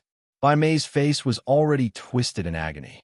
However, the black gas continued to spread. Yiqing Luo's lips twitched as she narrowed her charming eyes, reflecting a cold ray of light. In any case, you were once a master of the Heavenly Academy, but now you have fallen into the devil's path. TSK, TSK. As she spoke, she shook her head in disdain. I heard that the teachers of the class of God are all from the upper realm, but now they have abandoned themselves and are entangled with the lower realm, the Dark Palace. I really don't know if your mysterious sister will regret not strangling you when you were born. Bah! The face that was stuck to the barrier suddenly moved a few inches away from the barrier.